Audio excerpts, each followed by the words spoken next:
Monster Kids one and all. Welcome to the Monster Kid Playground. I am your host, John. Depending on what platform you're watching on this, you might know me as Danvers as well. Who knows? I am with one of my best friends today. He is the host of Serial Geek on YouTube, where he talks about Ghostbusters, the Real Ghostbusters, and Transformers, and, you know, has the odd one or two Masters of the Universe videos as well. Yeah. So, welcome, James Eatock. Hello, are we on video kind of thing? We are on video. Oh, so I can wave and I won't. You can wave, like, yeah, you can wave and people will actually see you. So there's a weird thing that I don't think people are going to see here. I've got like a percentage thing that keeps jumping around. It's like 89%. Oh, I don't know. I can't see that. So I wonder what that is. Is it like maybe that's your life life force? Oh my god! When it's going up, it's gone 99%. Now it's 91. It keeps jumping about. It's probably your signal strength. That's what I'm thinking, which I've never seen before. So welcome to the Tech Talk with John and James.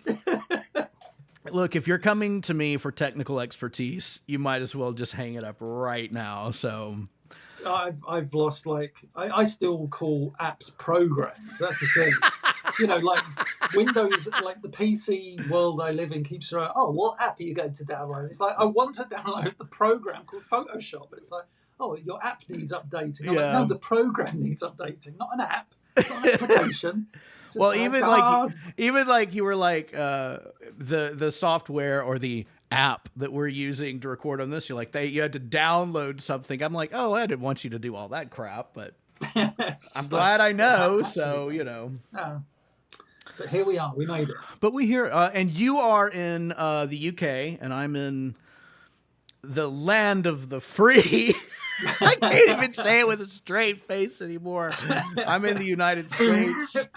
We'll see how that goes too much longer. But anyway, so thank you for accommodating the time change, and not the time change, but the time difference, I guess is what I'm trying to say. If I keep doing this, it's because we've actually got, like, we've been having for the UK actual heat waves. Yeah. And they keep coming and going, and the last few days it's been nice and cool, and then today it got hot again. And I was saying to you before we started recording, I've been to Los Angeles and San Diego in the blazing heat. So I know what true heat is like. Yeah. This is not even a patch on that, but still, when you're used to it being relatively cool, like in the early 20s, and suddenly we're over here and it's like in the 30s, it's like, this isn't right. This is... Yeah. So if I start sweating slightly, it's not nerves, it's just...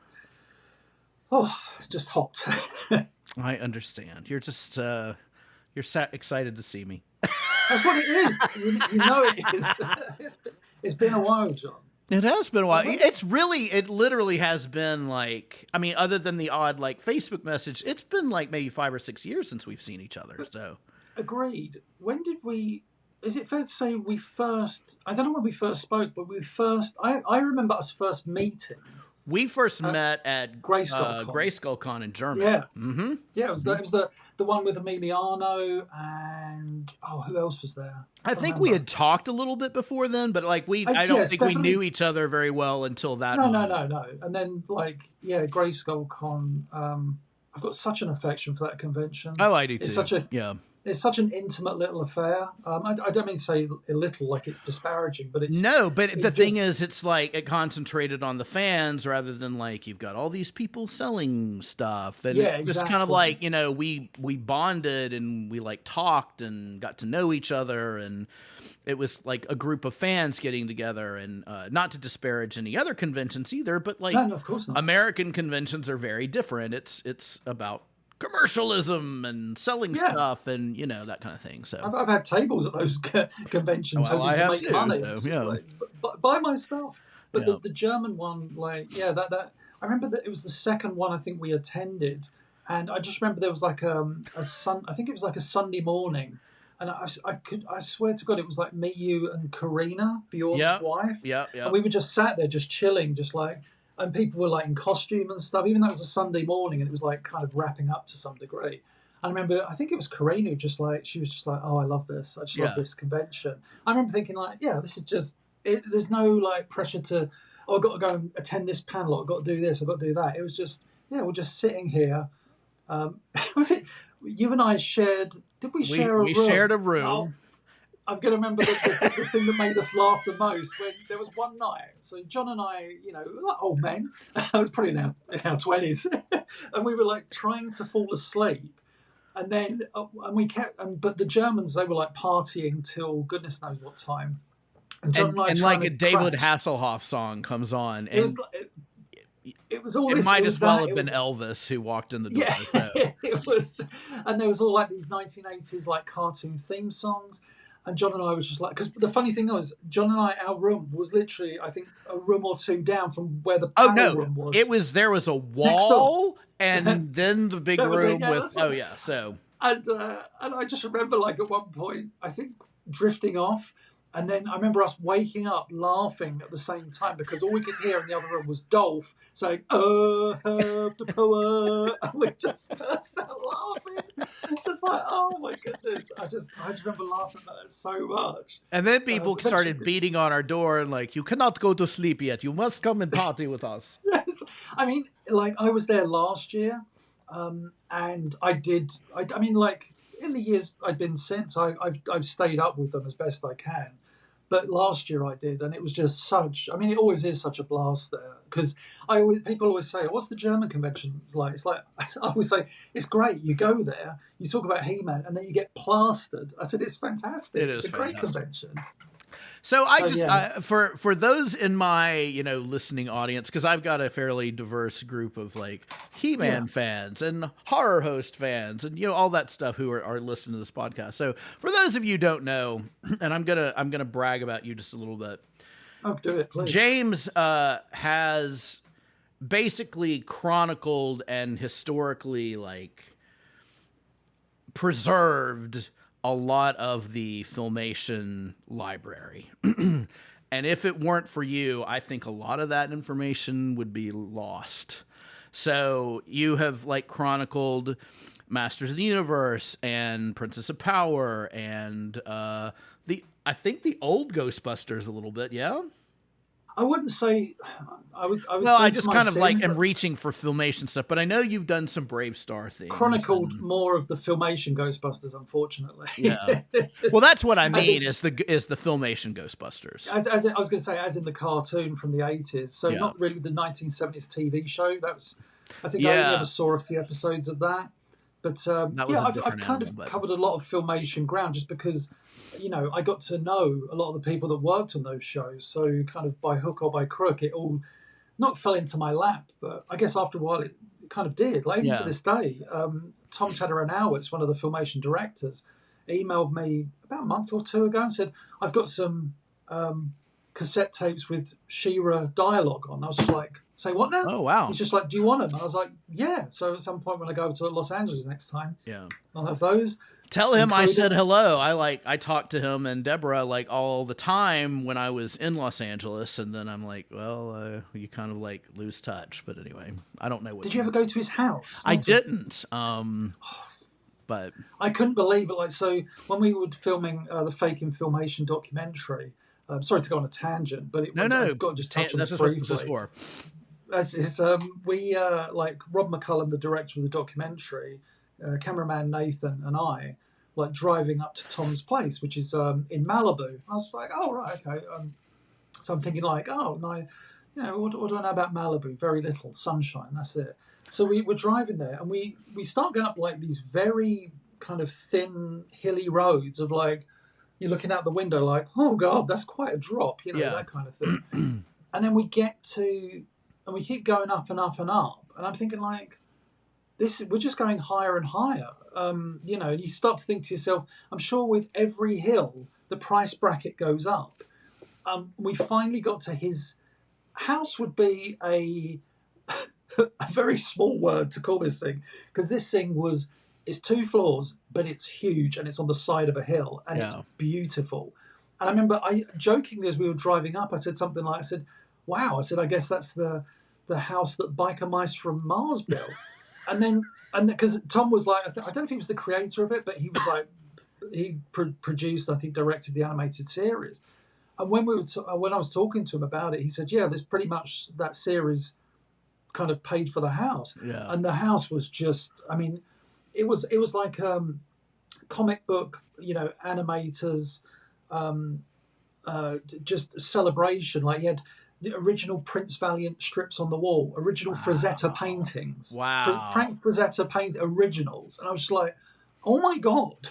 Um, he had like, and obviously he had just a bunch of filmation stuff just like stacked up, and I was like, what's this? I was like, oh my god. I was like geeking out like a massive nerd. But yeah, his place is just. I was just like, oh, it's you can see someone worked really, which he did. Obviously, he had Sure. decades in the animation industry, but when you see that, it was just like, I went to Lou Scheimer's house in when was that? Goodness, 2008.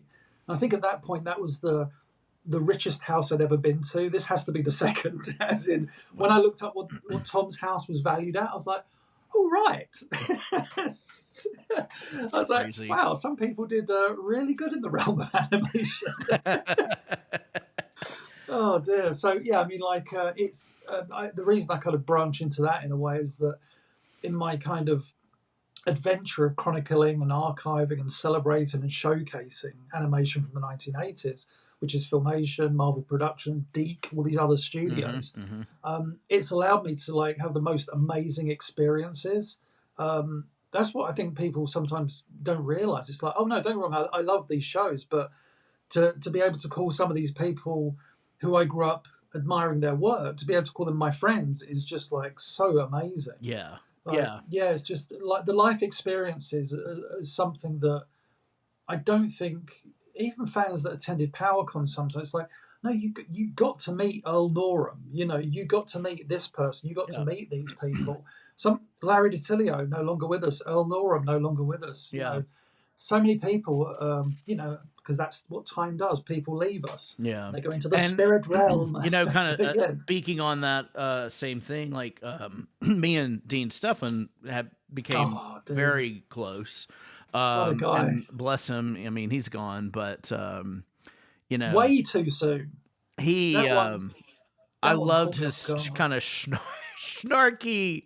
He was so good, but like he was so sweet to me, and I'll never forget that. So Dean struck me as like he was like, I mean, you find so many of those guests who worked in the shows very much the same, but Dean more so.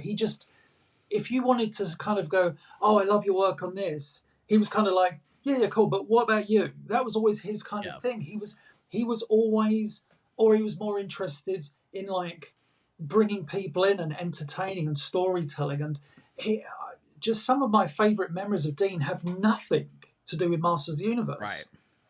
Him with the guitar in the hotel room with Jack Aleska and playing Beatles songs, and I'm like, Jack Aleska, and I'm just like, what is going on? I mean, it was such beautiful memories that I like will always treasure, and I'm like so thankful that got to be a part of it. Obviously, we're talking about experiences at PowerCon, but Grayskull Con, we've met people like that have worked on stuff, and it's it's really, really amazing experiences. Yeah. You look back and it seems like sadly, it seems like a lifetime ago now, but it's so long as you kind of got the memories, they'll always kind of, as I say with so many of these people, it's the legacies they leave behind. If I keep talking about Dean Stefan or Larry DiTilio or Lou Scheimer, John Irwin, who passed away obviously last year. Oh, I was devastated when that happened. So. Oh, that broke my heart. Like, and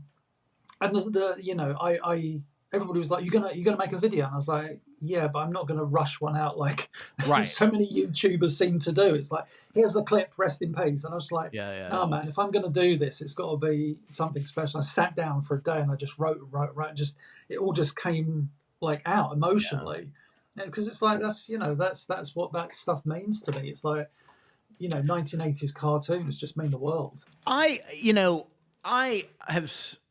a fan of a lot of different YouTube channels, but I've got to say, James, and I mean, I'm not blowing smoke up your ass here. Not yet anyway. Your Serial Geek is like one of the best produced shows I have ever seen. Just the amount of work you clearly put into it and your knowledge. So much work. I can only imagine. But it's just like, the knowledge you have and being able to share that, and That smooth jazz. I love it. Like, I love every bit of it that like goes into Someone it. So someone said a really lovely thing, and it's something I never really processed. But they said the one. And this is me blowing smoke up my own arse. This is quite a talent. I mean, I'm bendy, but not, I'm nearly 50, so I'm not that bendy. But yeah, they said one of the best things about your channel is that anytime you're talking about something, it's personal. It's not yeah, me. It's not me having looked on Wikipedia and gone like, "Well, I know everything about Inspector Gadget now." It's totally. no. When if I'm doing a video on Inspector Gadget, it's from a personal story. If Right. I'm doing an episode commentary, I'm coming at it. I'm always coming from like a personal point of view because I think, like, don't get me wrong, I understand YouTube channels like you know crime channels and stuff like that. You can't really do a personal touch to those, so you're Sure. kind of documenting. But with my channel, I was just like, yeah, I'm. People say like, oh, you're going to talk about GoBots, and I'm like, well, I didn't like the series as a kid, so I don't have that connection. Right. But at some point, I'd love to talk about GoBots, but it will be from a recent perspective of like, well, I'm watching GoBots, and here's what I think of it. Yeah. But you know, I I've always said that it's kind of a weird thing. Like, my memory from my childhood is still so scarily like pristine. I can still remember so many memories. I remember Yeah. sitting down to watch He-Man one day and turning on, and it wasn't He-Man; it was the Incredible Hulk cartoon, which I loved. But I was so sad that I cried and ran up to my room. I was like, I wanted He-Man. It's just like, oh my Well, goodness, like I wasn't I overreacting. remember watching. I can remember it so clearly. You know, you had that little TV set that was probably 13 inches, and I was so proud Yes, to have it. goodness knows. And it was in my room, and I was watching. He-Man, and then my mom's like, "You should probably turn on the news." I don't know why she was telling me this. You know, you'd think you'd want to protect them, but it's when the Challenger exploded. Oh So wow! it's So like, you know, I had that connection, and it's just wow.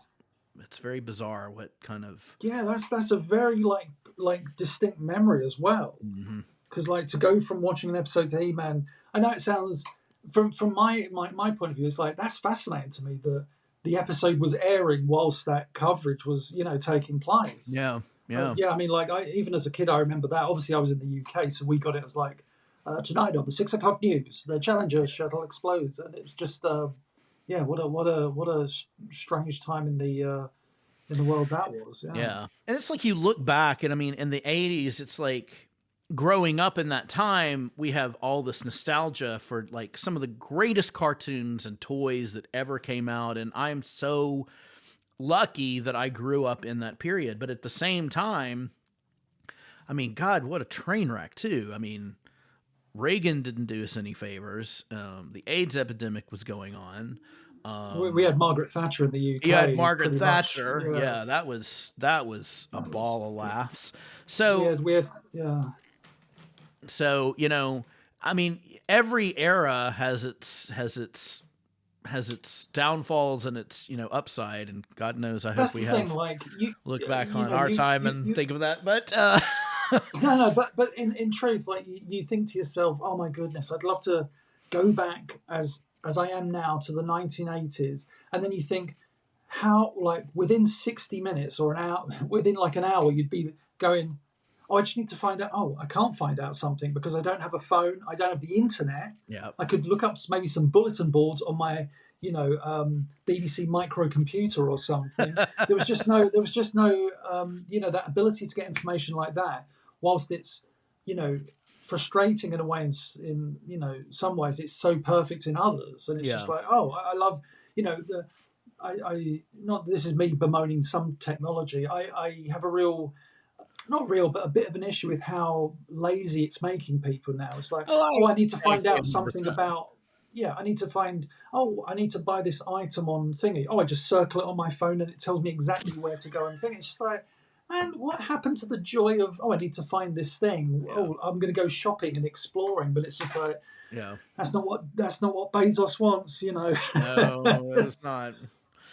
Oh, Um, Bezos. but like I try, one of the joys about being a toy collector, and I absolutely believe I was a collector at that point because um, I hung on to the toys well beyond probably my age bracket.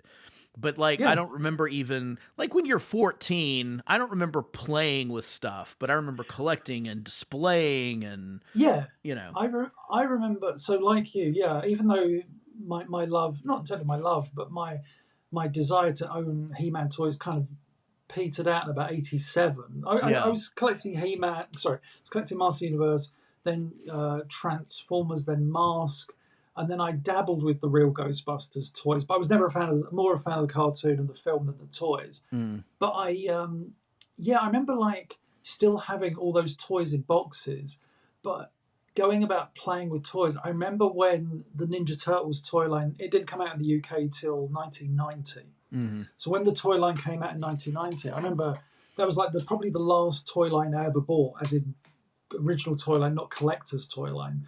So I remember buying quite a few of the Turtles figures, you know, from like the first few waves.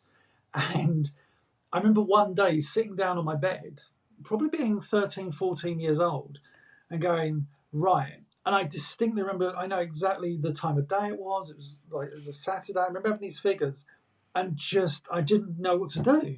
It wasn't like I didn't have an imagination. It was just like, it felt weird. Yeah. It was like, oh, I can't do this anymore. It wasn't like me being like, that's ridiculous. It was like I guess I hadn't played with toys in a while. You know, at that point as well in my life, you know, I had, you know, my Amiga computer, so I was animating and playing games, but mainly like drawing on computers and animating. So my playing with toys had already started to go anyway. So trying to, I just remember sitting there with like a couple of Ninja Turtles figures going like, oh, I can't do this. This feels odd, and just not, never doing that. Oddly, this is a weird little tie-in, but the last few days I've been, so I think it was in the early 2000s, I put all my cassette tapes of me playing with toys onto mini disc, and now I've put those mini discs, I literally finished yesterday, encoded them onto my computer now. Mm-hmm. So I've got these old like literally like 90-minute little episodes that I used to make of me playing with toys. I love that. From like probably about 1986 and 1987. Oh my God, I love that so much. Because I think they featured a clip or two on the Power of Grayskull documentary, the one that Rob McCullum and the guys did. Yeah, because I remember like I can't remember how I got it to them, but I did somehow. But yeah, I encoded them all, and it's just like I've got to sort through them all now. But it's just like, my God, it's crazy to think how old those are now. Yeah, you know, it's just like nearly 40 years old. Those cassettes or like the transfers. It's like, whew. I want to try and. There's one of me and my friend Roger playing with our He-Man figures, and it's so adorably innocent.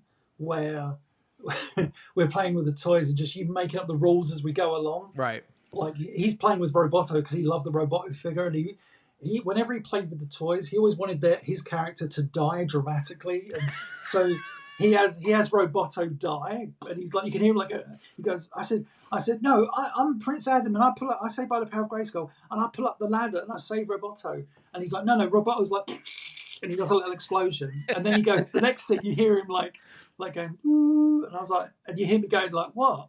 And he goes, he's going to heaven. And so Roboto's going to robot heaven. And he goes, yeah, a robot factory in heaven. I was like, oh, how adorable. Nice. So what I want to try and do is get that, like, get someone to illustrate those, you know, not the action figures, but me and Roger playing with them. Right. Because I've got photos of us from our youth. And I want to get my friend who's like a really good illustrator to illustrate us playing, and then I'll have the audio along with that. Yeah. So that's a fun little thing.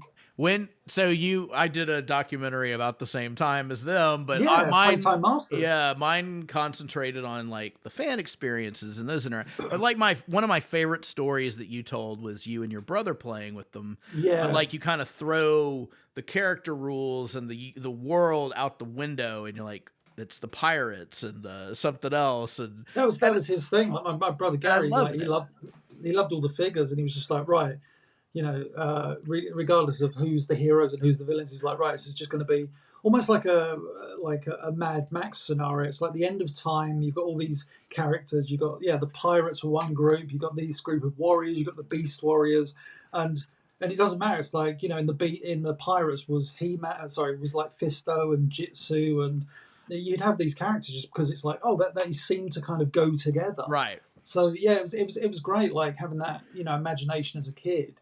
And yeah, unfortunately, I didn't get any recordings of me and my brother playing because that would have been awesome. But yeah, it's nice to have those memories still, just like especially recorded. Oh, totally.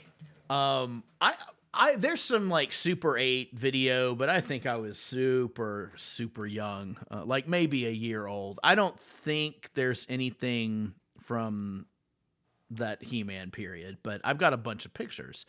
And Kevin and I were talking about like the 4th of July the other day, and kind of like, God, we would never want to travel during the 4th of July or go anywhere. And I was reminiscing about probably back in this was probably 81, 82. I was living in Memphis, and so they had this big river festival for the 4th of July, and everybody'd take picnic blankets out, and you'd watch fireworks, and you'd eat and all this stuff. But I was carrying around with me the Mattel Grigori bat. Oh, right. And I carried it with me everywhere. And like, I would kill to have that back. But I've like looked it up, and it's, ridiculous amount of money. But it's just like the things that you had in your childhood and you kind of like prized. I love that. And I'm going to sound like such an old man right now, but I kind of feel sorry for kids.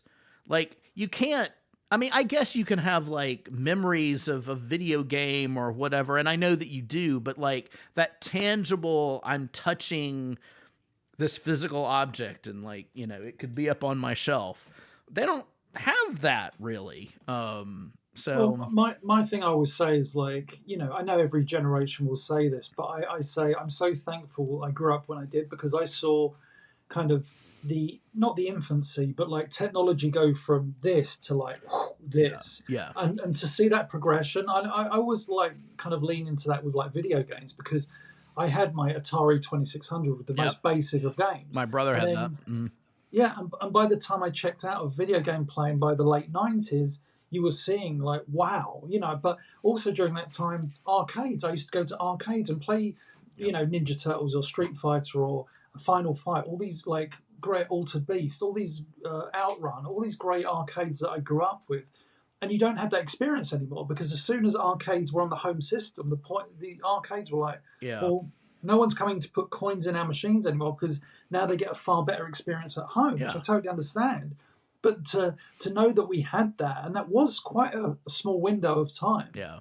Probably like 25 years or something like that, from like the late 70s to like I say, the late 90s was where arcades were, where you go and hang out with your friends, and you put a bunch of coins into a machine, and you just play for hours. And it was just like, oh, those times were amazing. And with movies, we saw kind of the age of the 70s turn into the 80s with like these blockbusters that became like bigger blockbusters. And it was fantastic to see that progression. And animation, we saw the 70s kind of animation, which was quite limited, to the 1980s, which suddenly companies were outsourcing to Japan, and you saw all this kind of this East meets West during the 80s of animation. It was amazing. Like, we got stuff like Akira. I know that's an Eastern production, but my point is, there was not that connection in the 70s of you like going, oh, they're going to release a Japanese movie that's dubbed, and it wasn't a thing.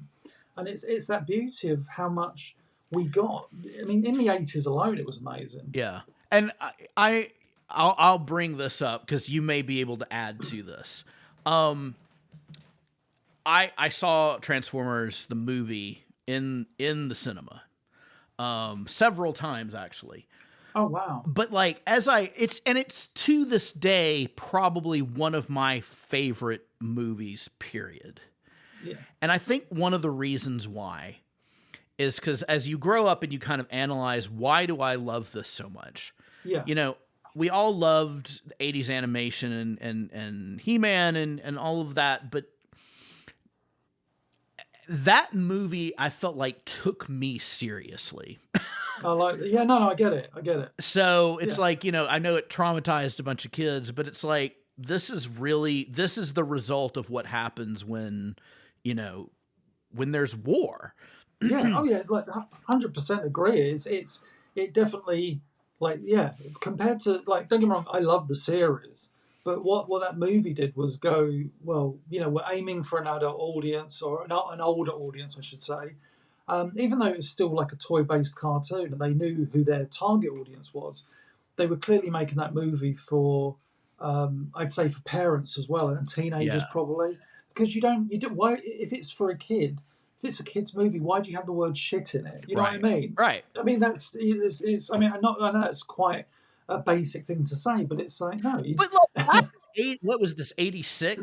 You know, I'm like, yeah, what my 86, man. pearls? Like, I can't believe they just said that in this, you know, this thing I watched I just in the afternoon it's so every day. weird. Like of all my kind of cinema experiences, I never saw the movie at the cinema. Yeah. I don't know why. I saw The Secret. I can still remember the day I saw The Secret. Me I saw my too. mum that took me, and it was like amazing. It's such an amazing experience. I still remember sitting. I was like near the front row, but I was only Yeah. a kid, and I was just looking up and seeing, you know, but He-Man, Eye of the Power, like in full. And So like it was just those opening credits, it's like this is oh yeah, something different, and like I don't know. they were doing, you know, There was a even though way to like do it. yeah, you know that movie. Like I mean, Larry DiTilio used to say to me, "It's not a movie. It's I wrote it as you know 4 episodes. Bob Ford wrote the third one. We wrote it as like a TV series. Right.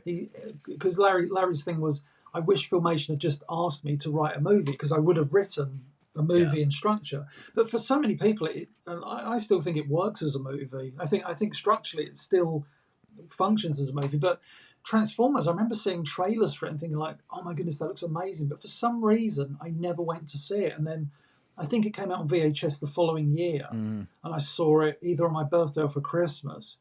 And I remember like, obviously I knew the plot basically because I was buying the comics at the time, the UK comics, which were heavily kind of influenced by the events of the movie within reason. And that movie I just think was. It's funny when I watch it now.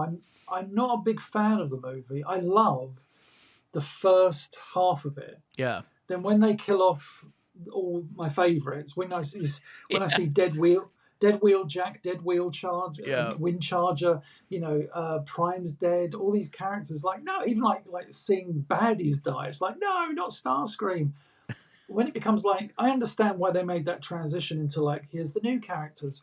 Yeah. But I just feel that the movie becomes a bit that I mean, you can't be that opening 30. I think that opening 30 minutes is just amazing. Right. The villains who are like, oh, they lost, oh, they won the war. They're back on Cybertron. They run things, and it's like, it's such a great premise, that movie. Mm-hmm. And you get like, you know, the attack on the shuttle when, you know, Ironhide, who we all love, and Megatron, such heroic nonsense. And just, Right. You're like, they killed Ironhide. Yeah. It's like, oh, damn, Prime. It's like, you killed Ironhide. Everyone loved Ironhide. Killed Ironhide. And then you get that, you know, I mean, the music for that by Stan Bush and Vince DiCola is just phenomenal. Like, and I certainly don't want to sit here and go, it doesn't have its problems, but it's just, I mean, I think taken as a whole, when you've got just insane epic music and like when an art form that I love, I feel like is taking me seriously, especially when and also coming from the mindset, how old was I in 86? So I was 13. So, you know, you're kind of on that cusp of becoming a teenager and am I, you know, should I really be playing with this stuff? No, I get it. But then you get a song with a film with like kick-ass heavy metal music and the word shit. And you're like, oh, this is cool. You know, it's that kind of thing. It is. I can appreciate that, and I totally understand why people love that movie. And like I say, I've got a massive fondness for it. Massive fondness. Yeah. It's just there's like a middle. I love the end as well with Unicron attacking Cybertron. It's like, oh come on, how could no one like this? It's just amazing. For the most part, it's a great film, but there's just that middle section. I'm like, I don't really care for these kids. Like Wheelie can do one for all I care. Oh yeah. Friend, find, look behind. It's like, it's just God. And so I sent you a picture the other day. I am a member of what's called the Yellow Rose, like the Yellow Rose of Texas, the Yellow Rose Ghostbusters. And so we do parades and like we raise money for the Children's Hospital here, and it's a nonprofit. And so I've been involved with them, and I just freaking love it. And we do prop building and all that that theater stuff that I'm a huge fan for. Of course. But so I sent you a shot of that. But like I'm revisiting all the Real Ghostbusters stuff now. Oh wow. And I don't know that I remember watching it, but like I was definitely still, joined at the hip with Masters of the Universe at that point, and did until like I just and G.I. Joe for that matter. And so I never got into those toys, the Real Ghostbusters toys.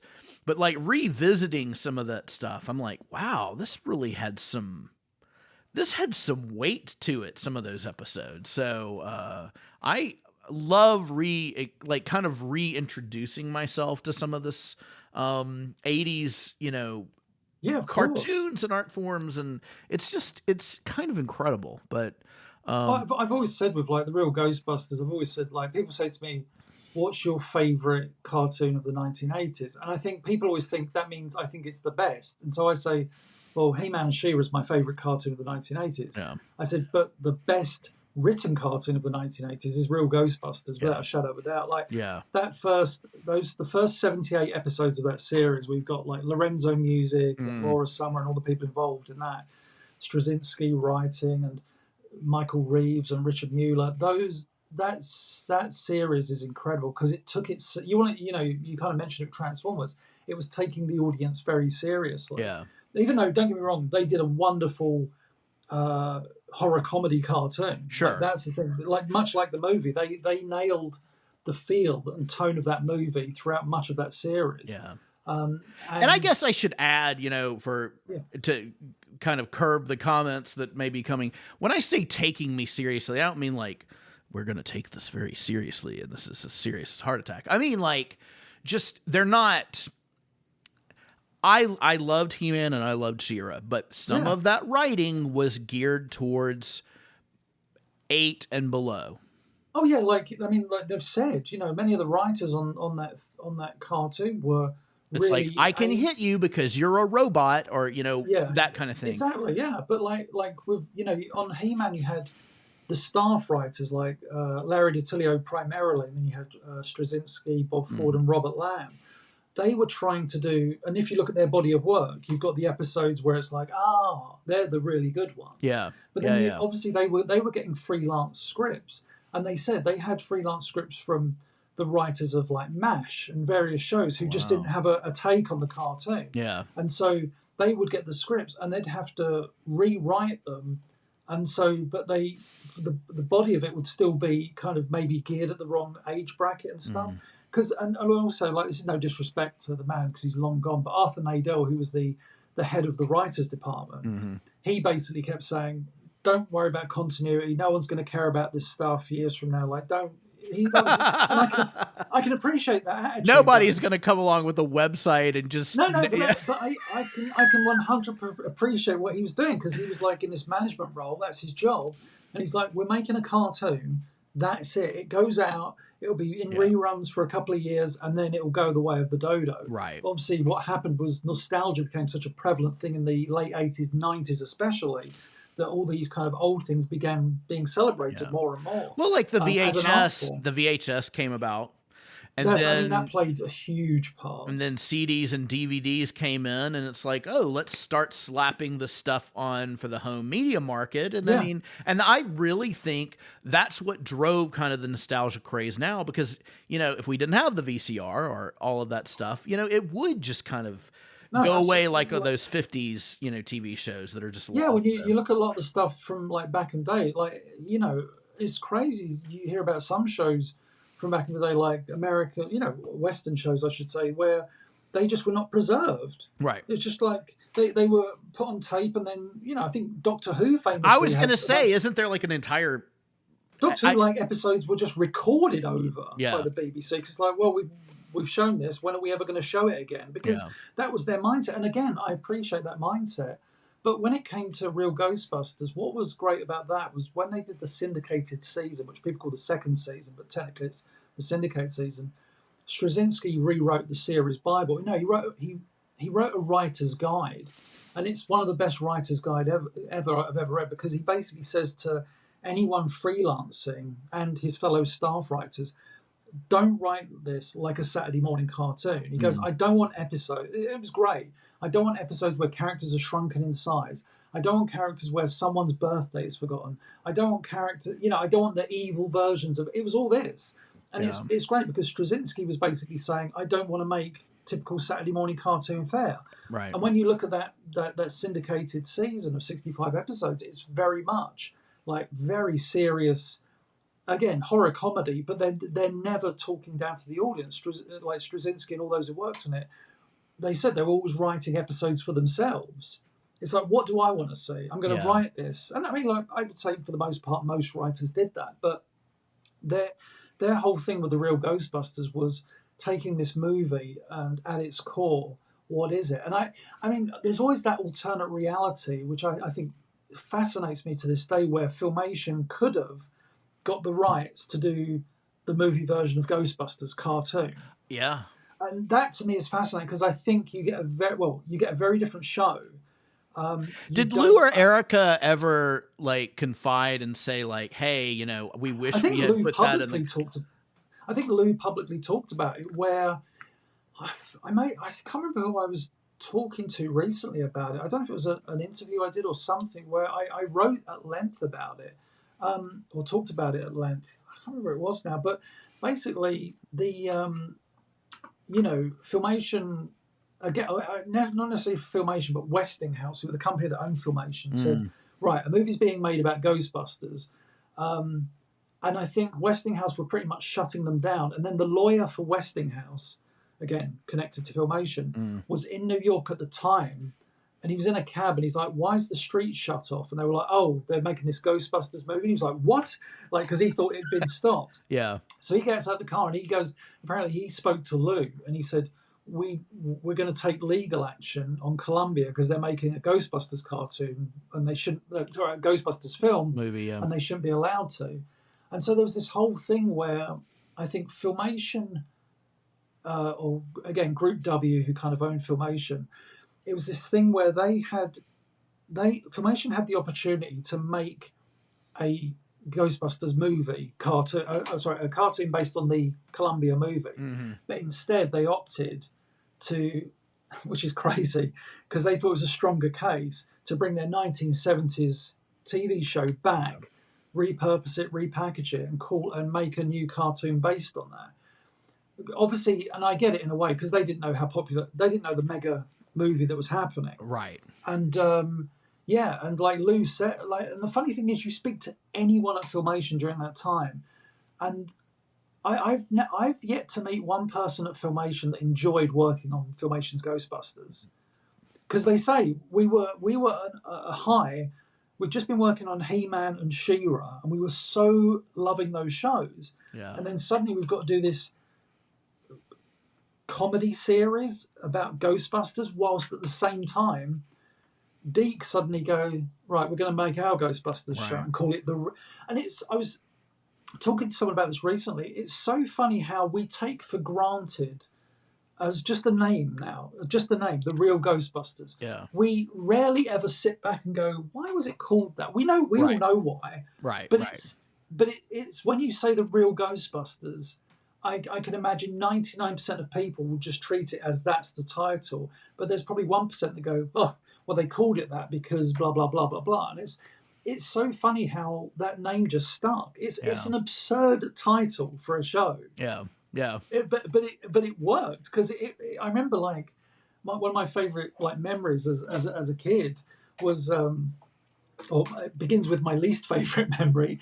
was I'd been to see Ghostbusters the movie at the cinema as a kid, probably maybe a bit too young, but absolutely loved it. I remember like drawing pictures from memory.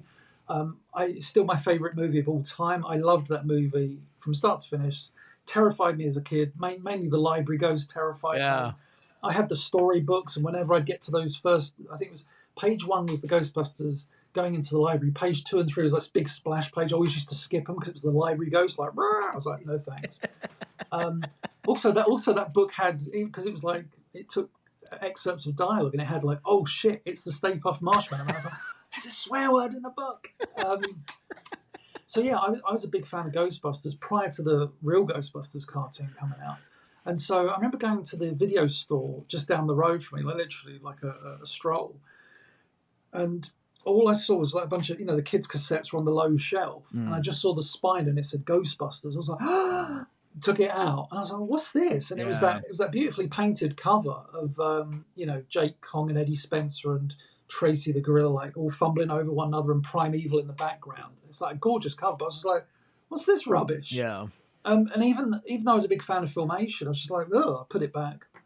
And then it literally was like, ugh. And it must have been about a few months later. My dad, maybe it's a year later actually. I remember my dad saying to me, "Oh, have you seen? There's a Ghostbusters cartoon coming out." And I was like, "Yeah." I said, "It's the one with the gorilla." And he said, "No, this is the one." He said, "This is on the movie." He said, "It's got the green ghost and the guys and the Ecto car." And I was like, "What?" And literally, like a day or two later, I saw that little TV spot, and I was like, "Oh, they've made a Ghostbusters!" And I was so overjoyed, like that they'd made that cartoon. And I just like the movie. I just instantly fell in love with the cartoon as well. And forgive me, it wasn't you that found it, but I think you. Anyway, they found like the original promo spot. Oh, the promo story is wonderful. Like, I made that. I think it was last year. I made a video all about how that all got uncovered. It was such a wonderful thing because I think it was like I'd say like 96, 97. There was a website still around. No, I think it still is around. It's called Spook Central, and the owner of that website, Paul Rudolph, used to, back then when you ran a website, you would post images of what you would come across or what people would send to you.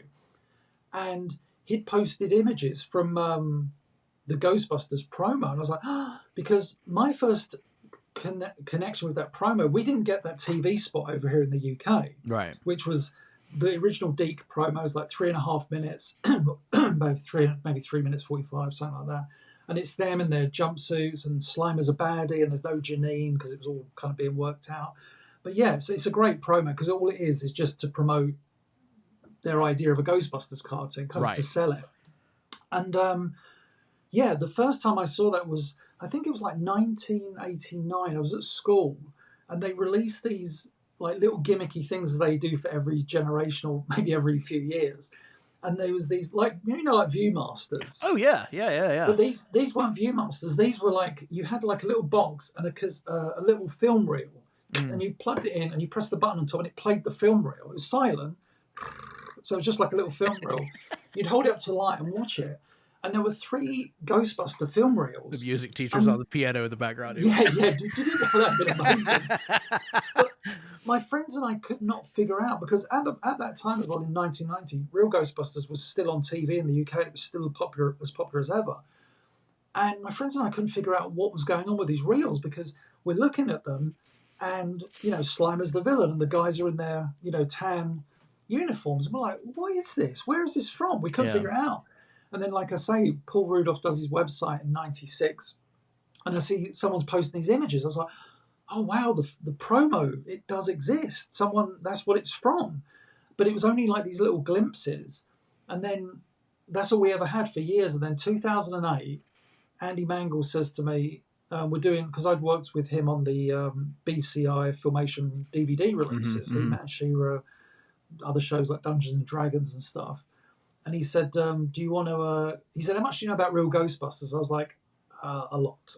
He said, do you want to come over and work with me making like the special features? And I was like, oh my God, yes. So flew me out to Los Angeles and, got to meet all the people involved. It was amazing. Like first day I was sitting in the green room just chatting to Laura Summer, the voice of Janine, who to this day I'm like best friends with. It's amazing. Oh, wow. Like, she's great. Like when I was last time I was in Los Angeles in 2023, she and Marsha Goodman, who was the voice director for the Real Ghostbusters, said, are you free on I was like, yeah. They're like, can we take you out for dinner? I was like, yeah, sure. So just go out to dinner with these people. And it's like, I'm sitting here with Janine Melnitz and the voice director for Real Ghostbusters. But you're not thinking like that because they're not like sitting there going, oh, that time we worked. And right. Yeah, so it's just that weird thing of just when you become friends with like, I guess, people whose work you admire, you just they want you to treat them as equals, Right. which rightly so, which you do anyway, because they're very personable. And but like on that first day, I was sat there in the green room just chatting to Maurice LaMarche, and it was just like, who I sitting there absolutely adore, by the way. oh, I've never met him, but I love his work.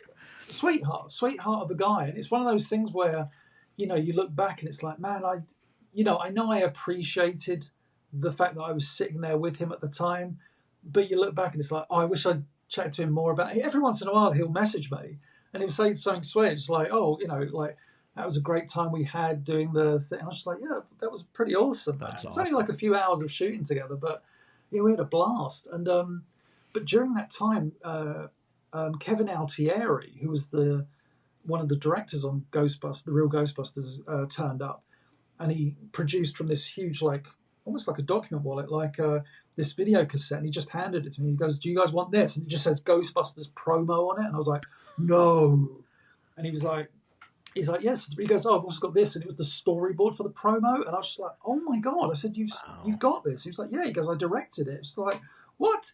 So we, I remember like we finished filming that day because we still had to film Dan Reber's commentary and Kevin Altieri's commentary, and then the pair of them doing a commentary for the promo, etc. But that evening, I went back to the hotel I was staying at, and I just popped the cassette. I was so excited, because I'd never seen the promo. No one had seen the promo in full, really. Yeah. So I popped in and just watched it. I was just like, the promo! I've finally seen the promo. And then you think that's the end of the story. We've got the promo. It's great, fantastic. And then randomly, another fan, Robert Barberi, I can never get his surname right, so apologies if he ever sees this, but Robert Barbieri, I think. He's a big like collector of Ghostbusters stuff, like prototypes, all that stuff. And he turns up with, he bought like, I think he'd gone round, that was it. He went round someone's selling a bunch of Ghostbusters stuff, but it was all like, I guess some Mattel figures from a recent line or something. Okay. So he turns up, and the guy goes, oh, I've got a few things here. And he just sees this giant metal, film canister. Yeah. And it just said Ghostbusters on it. He was just like, oh, what's this? And the guy goes, I've never really looked at it. Robert goes, how much do you want? I can't really pay pittance for it, like barely anything. Robert gets home, holds it up to the light, and he sees that it's the promo, and he's like, oh my God, it's the so he gets it encoded. Shit yourself, so yeah. Yeah, it was astonishing. And he contacted me, and he's like, I've got the promo. He sent it to me. He restored it. My friend Dushan, who does stuff for the YouTube channel, did a bunch of like restoration on the audio, and then his stuff. I've never met him before, but just convey. I think he's amazing. His audio and the music that he's doing, and it's just incredible. Well, it's astonishing what he does. And the stuff I do on the channel sometimes, I kind of like, I hate drowning out his audio with me talking over it, because every clip we do, in terms of if I'm doing like a top 50 or 50 things about, or a video essay about something, whenever there's audio in these things, he creates completely new audio for it. Usually we'll be able to extract the vocal tracks, but in terms of like, if there's He-Man punching a boulder, or T-Bob from Mask doing something, or Optimus Prime shooting, he'll do his own, because he's got all the effects libraries, so he just pulls from them. He's got like I think it's like a 15-minute WAV file he sent me of all the different laser blasts from She-Ra. I'm like, I didn't even know there were that many. Wow. But he managed to, he's like, it's almost like a bit of OCD, but in a really good way, which I think works sometimes when you're that obsessive about trying to archive and feature all this stuff. And he his work on the channel is like, without him, it's just like, the channel will be good, but he brings so much to it that's able to give it that authenticity, I guess, as well. Speaking, go ahead. No, I was just gonna say, when I did like last year a top 10 episodes of the Real Ghostbusters, and every clip in that, every video clip I feature, he did all the audio for it, which is crazy because the amount of bloody audio that was involved was insane. Yeah, and it's just like, oh, he did. I've got a Galaxy High School four part video coming up at the end of the year, and he's done all the audio for that as well. And it's just like, it's not just picking audio; it's picking the audio applicable to that show. Yeah, like a sound effect in He-Man wouldn't work in Galaxy High School because Right. they're different visual kind of styles. Right, And same right. with Real Ghostbusters and Transformers. It's that you've got to know what the kind of sound effects library to pull from, and that's the great thing about Dushan. He's able to just go, yep, this, and this, and it's like, yes, perfect. Well, like I remember, when I did the fan films over 10 years ago, which is crazy to me, but like I remember pulling from the Hanna-Barbera sound library, which yes, clearly some of that stuff had to have come from. But well, yeah, I mean, like one of my favorite sounds in the Hanna-Barbera library is the sound effect of like a character falling over, which is like a shoo. Yeah. And it turns out that's the sound effect they use for Megatron's his fusion. Yeah. It's like when you hear it, it's like that's crazy because for years I associate it with Megatron's fusion cannon. Then you listen to the Hanna-Barbera library, and it's like, oh, that's where it's from. so crazy. wonderful. Speaking of OCD, and if this is something I need to cut, we'll cut it. The Return of Faker, which was just an amazing piece of work. Thank you. Will that ever see the light of day again? Or well, it's like, I mean, Rob. I mean, from what I know, Rob has been working tirelessly on the documentary, on and off. He's had a few things in his personal life, as it were. But I mean, we finished the Return of Faker. That's like done and dusted. Oh well, I mean, I've seen it, so yeah. Yeah, I mean, like we added the 9 minutes to it though as well. Oh, so I didn't know like that. Okay. Yeah, that was part of the Kickstarter thing because it's crazy to look back. I was looking at some old files today. I was like, we did that Kickstarter, and that documentary raised over $114,000. Wow, which is insane when you think about it. It's like bloody hell. But it was so long ago now, which is crazy. But it's just like, for Rob, I think it's been obstacle after obstacle. But I mean, like the fake information on our part is done, and it's pretty awesome if we do so ourselves. I mean, legally, will you be able to ever like? Well, I mean, this is not really a secret. I think it's somewhat public knowledge now. But when I did because I worked the last big He-Man project I worked on was the German Blu-ray release of the Filmation show. Mm-hmm. So what they did was they took all the UK PAL masters of He-Man and She-Ra. They adjusted the speed correctly, so now it plays like it always should have. And they upscaled it, and the episodes look amazing. Wow! Like that German release is fantastic. But on that German release, they said to me when I was making it, they said, "You made the Return of Faker, right?" I was like, "Yes, I did." My German friends, and they said, "Can we put it on here?" And I was like, I said it might be a legal headache, and they was like, "No, we'll just put it on as an Easter egg." So the Return of Faker it's on the Blu-ray set. Okay. You just have to find it on the code. Oh, it's not a secret. It's just like you go down. You go make a right on the menu thing, and up pops Faker, and then you click on it, and there's me in front of this background going, "Well done, you found the secret. Now enjoy the Return of Faker." Oh wow! So we got it on there, and that's the, I can't go into too much detail, but like I've had talks over the last few years with Universal, and I've been pushing for a Blu-ray release of He-Man and She-Ra in the States, but it's both our faults. It kind of the conversations never really go anywhere. But I did a pitch about 2 years ago, like a PDF document pitch, and anybody that's ever seen it's just like they should totally do what you're suggesting. And it's like, yeah, but companies want a company, so I don't know what corporations want to corporate. It's you just got to let them do what they do. But yeah. Off air, I could tell you some stories, but it's the Return of Faker. I think eventually everyone will see it. Simple as that. Everyone will get to see it. Because I know, I mean, a lot of work went into that, and it's just beautiful. Yeah. So it was a lot of work, and it was you think about all the editing vocally we had to do, and this is like now AI. I've been privately, because I'm not comfortable about doing it publicly, but I've been able to replicate like John Irwin's voice as He-Man now and the Sorceress. I've got those perfectly down. Yeah. But it's just like I don't want to make up dialogue for these people who are no longer with us. It just doesn't feel right to me. Right.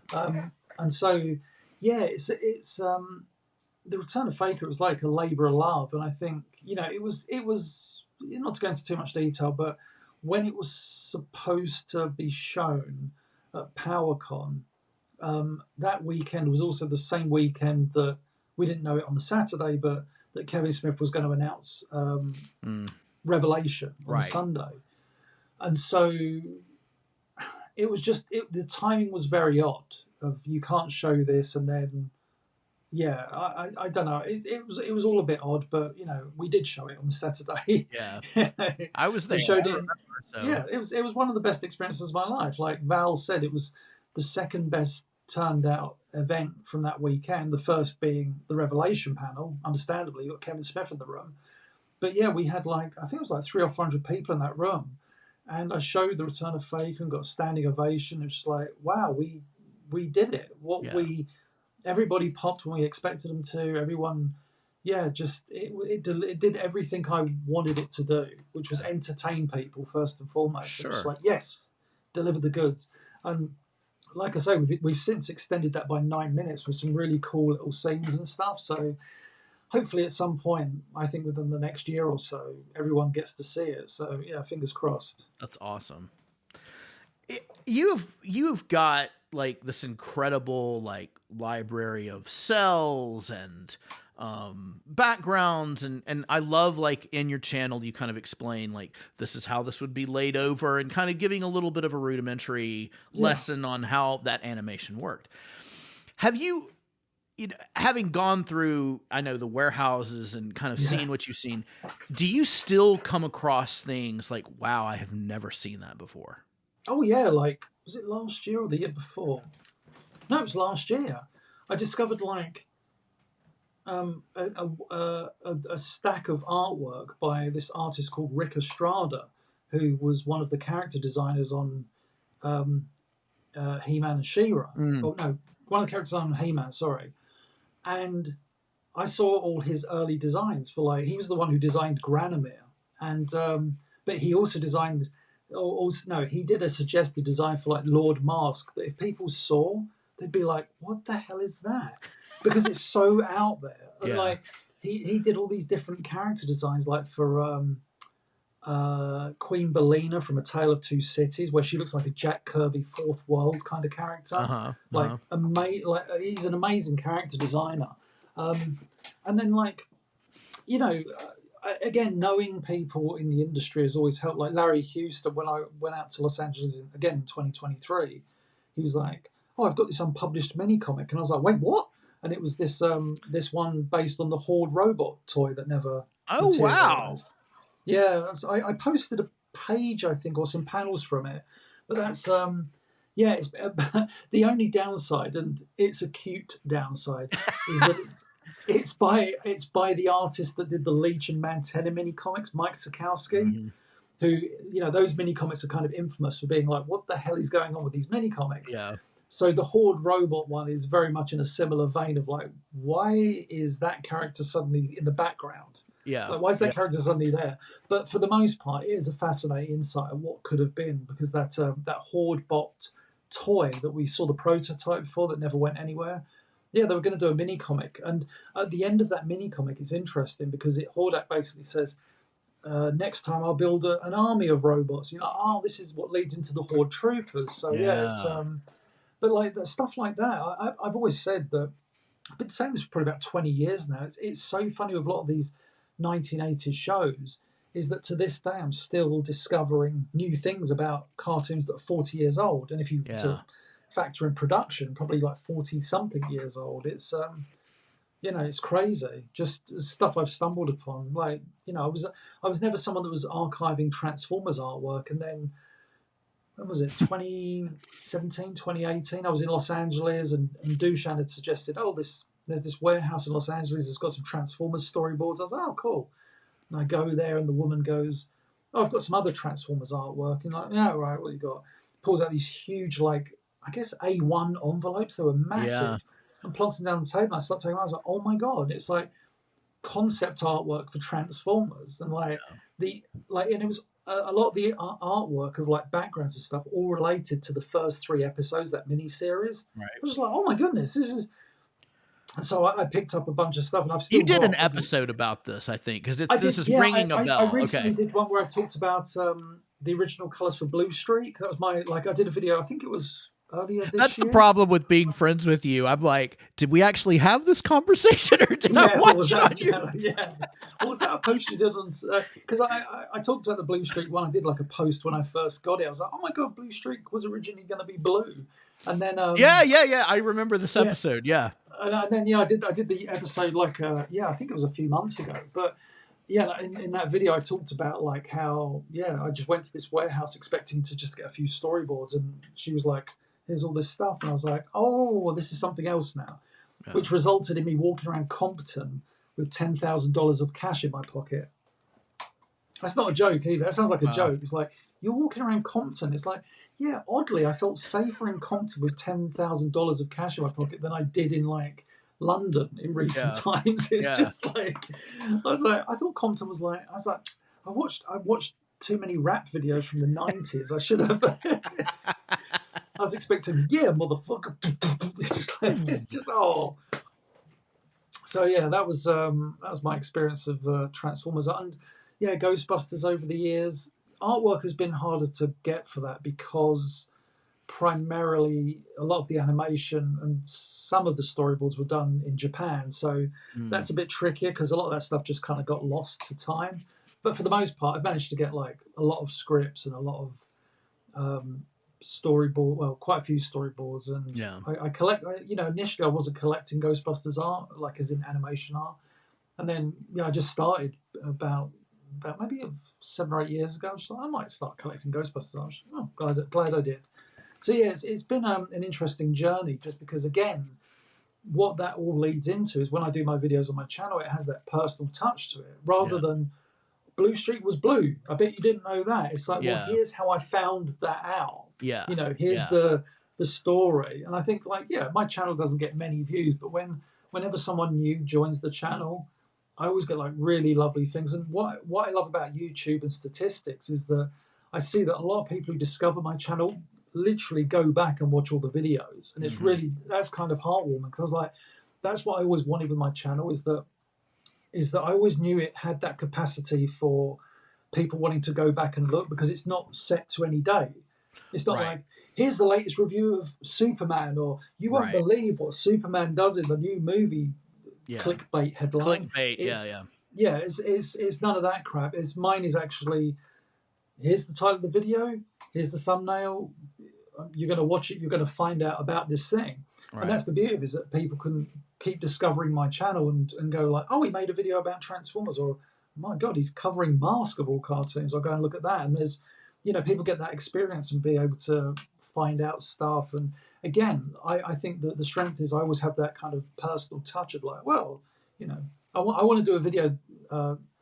Probably it was going to be this year. It's probably going to be next year, about like how I nearly died at Toys R Us. Trying to get a Hulk video. That was my dedication to. That's why I've got this cool scar on my arm. Oh my God! I was just like, that's how much passion I had for animation and stuff. Yeah, that's crazy. I love that though. I'm glad that you're getting that recognition and that love on your channel, because you absolutely deserve it. And just well, I mean, the amount of, it's like, if I'm hesitating, I'm using my words very carefully here. We know people in our circle who have come across some just amazing artwork, and they have shared it. But then like, there's always problems of like, this is mine, and you are very generous about like sharing stuff with everybody and like making it not publicly available, but like sharing the stuff that you have found out and the knowledge you have. Because as I said earlier, if you don't, I mean, it gets lost, but it makes collecting and being a fan of this property or these properties that much better, because we have that insight into like how stuff was made and who did it. And no, that's I mean, like, ever since I used to do the reason I kind of got into all this was when I first got online back in October. It was crazy. I think it was nearly 30 years ago that I first got online and went and joined the He-Man community. It was October of '95, and a year or two after that, Zadok Angel and I started the He-Man and She-Ra episode review website. It was like August of '97 we started that. And initially it was just a website where we reviewed episodes, which sounds bizarre to some people, but it's like back then, when we started that website, we didn't have all the episodes. Website very well. Like the beauty of that was back then, it was and again, why I still love this stuff is that, and especially back then, it was very much a voyage of discovery. Yeah. It was like, oh, right, so we're going to, I remember like the first time I ever emailed Larry DiTillio was in '97, and I just chatted to him, and I said, how many episodes of He-Man were there? And he said there was 130 episodes, because we didn't know that. It wasn't publicly available. Right. So like, wow, 130 episodes of He-Man. Okay, we know of like 100 and something, so we've got to track down all these others. So again, that was the voyage of discovery. But that website, like when Robert Lamb first stumbled upon our website, he'd written a few episodes but storyboarded a bunch as well. He was like, I've got the Masters of the Universe series Bible. Do you want it? I was just like, yes, please send that. Wow. We uploaded that. We got so much out there. Everything he sent us, for the most part, we would upload and showcase. And that's all I've ever tried to do. And it's frustrating in recent times. You've had more and more kind of writers from back in the day. One particularly, Jeffrey Scott, who worked on a lot of Marvel shows, has been selling a lot of his scripts and show pitches and stuff. One of the things he recently sold was a season 4 series Bible for Dungeons and Dragons. Now, Dungeons and Dragons never went past series 3, ended at season 3. Yeah. And it's like someone bought that, and it's like, where's that now? Where's that going to end up? Are they going to be buried with it? What's the unless they're going to go online and brag about it, where's that going to end up? And so, my attitude whenever I get this stuff, like about 2 years ago, I acquired a show pitch, like a series Bible pitch for a second season of the Incredible Hulk cartoon from 1982. So they were going to do an Incredible Hulk cartoon in 1983 that was going to be the Hulk and She-Hulk. So I've got this whole series Bible, and my attitude is, I could scan it and just put it on Facebook, but it loses context. So what I want to do is talk about it, and I'm hoping at some point to get an artist, and I have one in mind, to illustrate certain things to accompany it. So people can see, like, they were going to bring She-Hulk into it, and they were going to have this is the weirdest thing, they were going to have a love triangle, because they were going to retcon that Jennifer Walters wasn't Bruce's cousin anymore. Oh, wow. So you're going to have a love triangle of Bruce Banner, Hulk, She-Hulk, Jennifer Walters, and Betty Ross. It's just like, how weird would that have been? But this look, it's a throuple. Yeah, exactly. Yeah, so it's a very strange throuple with, well, technically it's 5 people involved when you consider the 2. Yeah, it's true. So, yeah. So but that's my thing. It's like whenever I get this stuff, I could easily just throw it online, but I think you always have to present it within context. Like I said about this Galaxy High School video I'm doing. The material I've got for that was literally the last time I saw Larry DiTillio a couple of years before he passed away. He gave me all his Galaxy High School stuff, like series Bibles, scripts, all this stuff, and he said, scan it, do what you want with it, get it out there if you want, it's yours. And I just thought to myself, what do I do? Like, do I just put it online? I thought, no, if I turn this into a video, I can do like a really nice in-depth deep dive into it. And that's sure enough it's like a 2-hour video broken up into 4 parts, but it talks about unproduced episodes of Galaxy High and this, that, and the other. And I think that I think is more interesting than just a bunch of documents scanned. That 100%. Yeah. And like, especially in this day and age, like I say, where this material, you upload it and then someone else just takes it and puts it on their thing, and it's like, but you're you've lost all context for it. Yeah. You don't know what you're talking about. So I've always loved sharing that material, because my attitude is it's always been about celebrating these shows, and especially my YouTube channel. I love celebrating the people involved, like the writers, the artists, the animators, the directors, the producers. I always love celebrating those behind the scenes, especially when you start piecing together, this person worked on that show as well, and that's why that's like that. That to me is always a fascinating thing. Yeah, I agree 100%. Okay. And I've shed my sweater now. So I love that. I love that, you're sharing it, but at the same time, you're giving context to it, because people rip shit off and they're like, guess what I found? Or like, I don't know exactly what I'm looking at, but like, giving context to the stuff. And also, I'm a writer myself and trying every year to get a little bit better. I don't know if you know this. I'm getting my master's degree in television and film writing as we Nice. speak. Yeah. Wow, So, that's awesome. but it's like, I think more of a spotlight has been put on it since like the writer's strike and, what people actually do. But by celebrating the directors and the writers and the storyboard artists, it's like these people are as much a part of this, if not more so, than just the voice actors. Because It's not just that. I think people even forget the voice actors. I think people sometimes just look at the end product and go. It always fascinates me when someone tries to talk down the writing of certain shows. yeah, You're like, these were written by adults. Do you think kids were right, writing these? right, It's like, right, yeah, don't. We talked about it earlier. Don't get me wrong. Like certain episodes of He-Man or certain cartoons were written to a certain demographic, but for the most part, you shouldn't be surprised when a show is like really good because it's like, well, adults were writing these, and these sure, adults grew up. Like especially on Ghostbusters, they were. You look at Straczynski, Richard Mueller, Michael Reeves. They were massive fans of Lovecraft, like H.P. Lovecraft. yeah, But yeah, they yeah, were like you look at Collect Call of Cthulhu, like one of the most famous episodes of the Real Ghostbusters.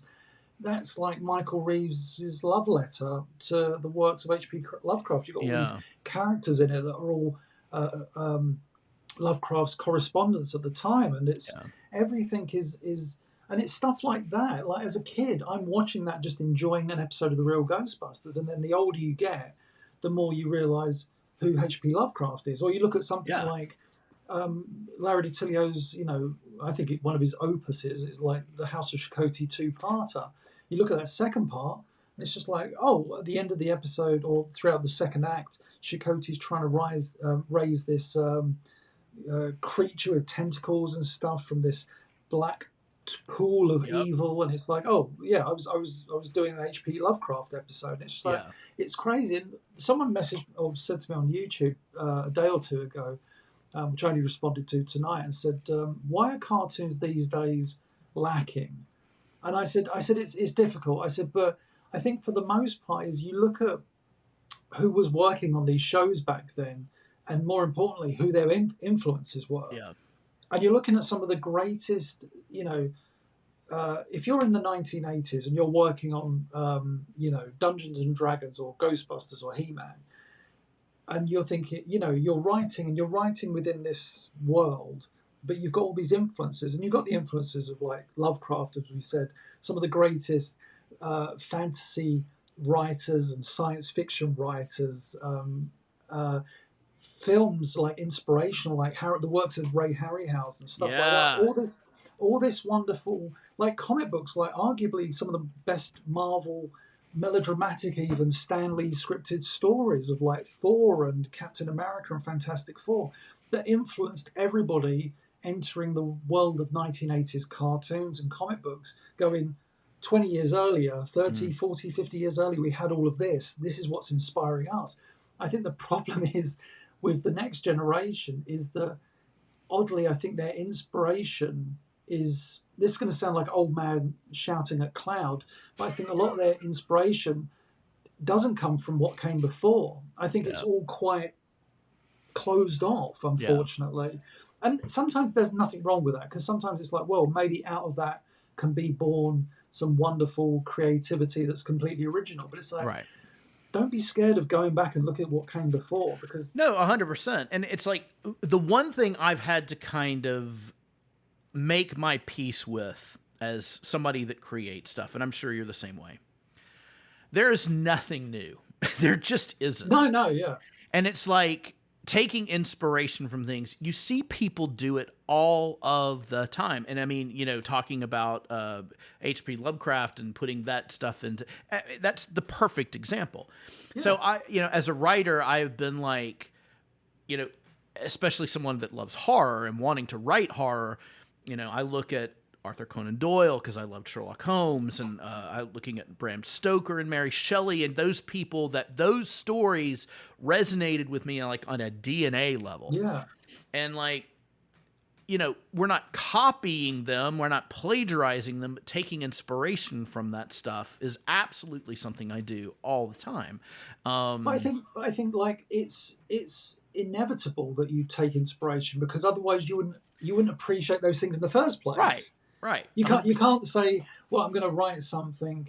Ready? I've forgotten everything that came before. Exactly. That's impossible. And even if you actively said, I'm not going to acknowledge anything that came before, you still would on a subconscious level, because who you are creatively is shaped by everything that influenced you. Yeah. But I mean, as much as I like, throw out all these 19th century authors, I absolutely am taking inspiration from Robert Lamb and Larry DiTillio. And, Robert Larry DiTillio rubbed me the wrong way. We've had a conversation about this, but, I probably caught him at the wrong time. But Robert Lamb has just been an angel to me. And I love being like, not only do I take inspiration from these people, but I know that they would, at least Robert would, support me in taking inspiration from them. Oh, of course, yeah. And it's just, that makes it that much more special to me. I'm somebody that takes things way too personally half the time. But just, knowing that these people, and you have a much closer relationship than I do, but just I don't know why I'm getting off on this tangent, but it's important. No. It's that thing of like, I guess it's going back to having context around stuff and celebrating. Like, when it comes to creating yourself, like when I started Serial Geek when it was in its magazine form, right, and I'd got like I think 3 issues in. I remember. I still have those magazines, by the way. Good man. But like when I was about 3 issues in, that was mid-2008, and that's when I went to Los Angeles to do the Real Ghostbusters documentary filming for the extras that I talked about earlier. And we filmed all of that at Tom Teller and Alex' animation studio at the time, which was in Van Nuys? Yeah, because it was right by the airport. So I remember we filmed there, and like Tom and I, we'd met at San Diego in 2005 and 2006, and I'd met him earlier in 2005 as well. So we'd met a few times and kind of struck up a good friendship, and spoken in email very briefly in like the early 2000s. But I remember going to the studio to film the Ghostbusters stuff, and he said, "Oh, when you come, can you bring Serial Geeks, like issues, whatever ones you got?" And I was like, "I've got 3 issues." I took them there. I gave them to him, and he was like, "Oh, how much?" I was like, "No, I'm not going to charge you for them. Like, you influenced me to do these." And he was like, "Oh, great." And then about an hour later, he comes up to me. He's like, "Can you sign them?" And I was like, "What do you mean?"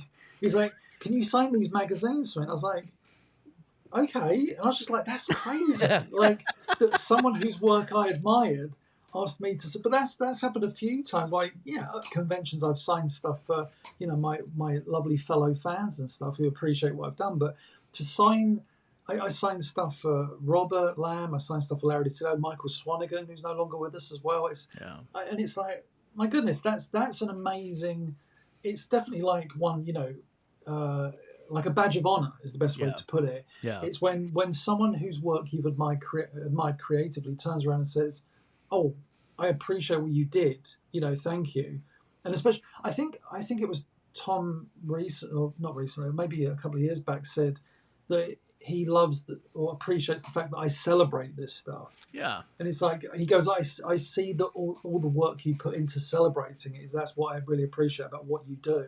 It's not a case of, I know something about He-Man. It's like, oh no, you're saying, I know this, but here's, again, context is king. Here's everything about that one thing. And like when you go back to writing again, like I had the honor of writing a Ghostbusters comic, and I remember just thinking, right, okay. And I remember my guidelines were, what was the deal? It was for their holiday special, and I was like, what holidays can I do? And they said, you can't do Christmas or Halloween. And I was like, right, what does that leave? And they said, well, it said primarily Thanksgiving. I was like, oh, good, a holiday we don't have in the UK, but okay. So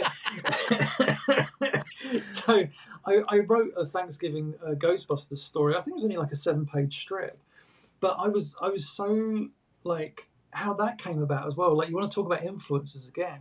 Like I was writing it, as a standalone story, and I look back and it still is a standalone story that I wrote. But there's moments in there I'm like, oh, that's, and I knew I was doing it at the time. There's one exchange between, I think, Winston and Peter Venkman that's pulled from an episode of He-Man because I love the dialogue. The dialogue is like, that doesn't sound good, and then you hear like another crash, and it's like, well, that sounds even worse, you know. And I love that exchange. Yeah. So I was like, I'm just going to put that in this Ghostbusters comic because I love that. And I did this story, and I remember a few people actually reviewed the trade paperback when it came out, and they were like, da da da. But this story is a real a Ghostbusters story, not as in a real Ghostbusters story, but a real Ghostbusters story. And it's like, oh wow, like. And then they didn't hire me for the comic in the end. That's another story altogether. I keep thinking to myself, do I ever tell that story publicly? Because it's one that would probably piss off some people. But yeah, I don't know. We'll see what happens. Oh no, it says reconnecting, John. Oh no, give me a second. What's going on? Are you still there? Ah, you're back. Are you there? Yes. Can you see me? Okay, I can now. I think Yeah, my you internet paused connection. for a second. You were like, you looked very intelligent. You were like, yeah. If you'd been doing this, like, oh, I was not listening. Yeah, I don't know if you can edit around that or something. But yeah. The nice thing about this platform is I think it still records your end, because I've had this happen with other things, and so I can, and the magic of just editing. Have me go like, wait for my hey, what's going on? Yeah. But yeah, But so what I heard last was like, it's not just they didn't review it as like this is a real Ghostbusters episode. It's a Ghostbusters episode. Yeah. So am I hearing that correctly? Well, no. As in, they felt like this was like me bringing the movie characters into a comic book. Right. Because the impression I was getting from the reviewer, and it's the impression I got from reading the other comics at the time, was that the writers kept treating the Ghostbusters like heroes. And I was like, no. The Ghostbusters, I always, my best, like, I love Ghostbusters, but the scene I always focus on in order to explain what Ghostbusters is as a premise is the scene after the montage in the movie, after the montage when they go back to the firehouse, when Winston's about to be hired. Right. And you got Peter and Ray coming back, all disheveled.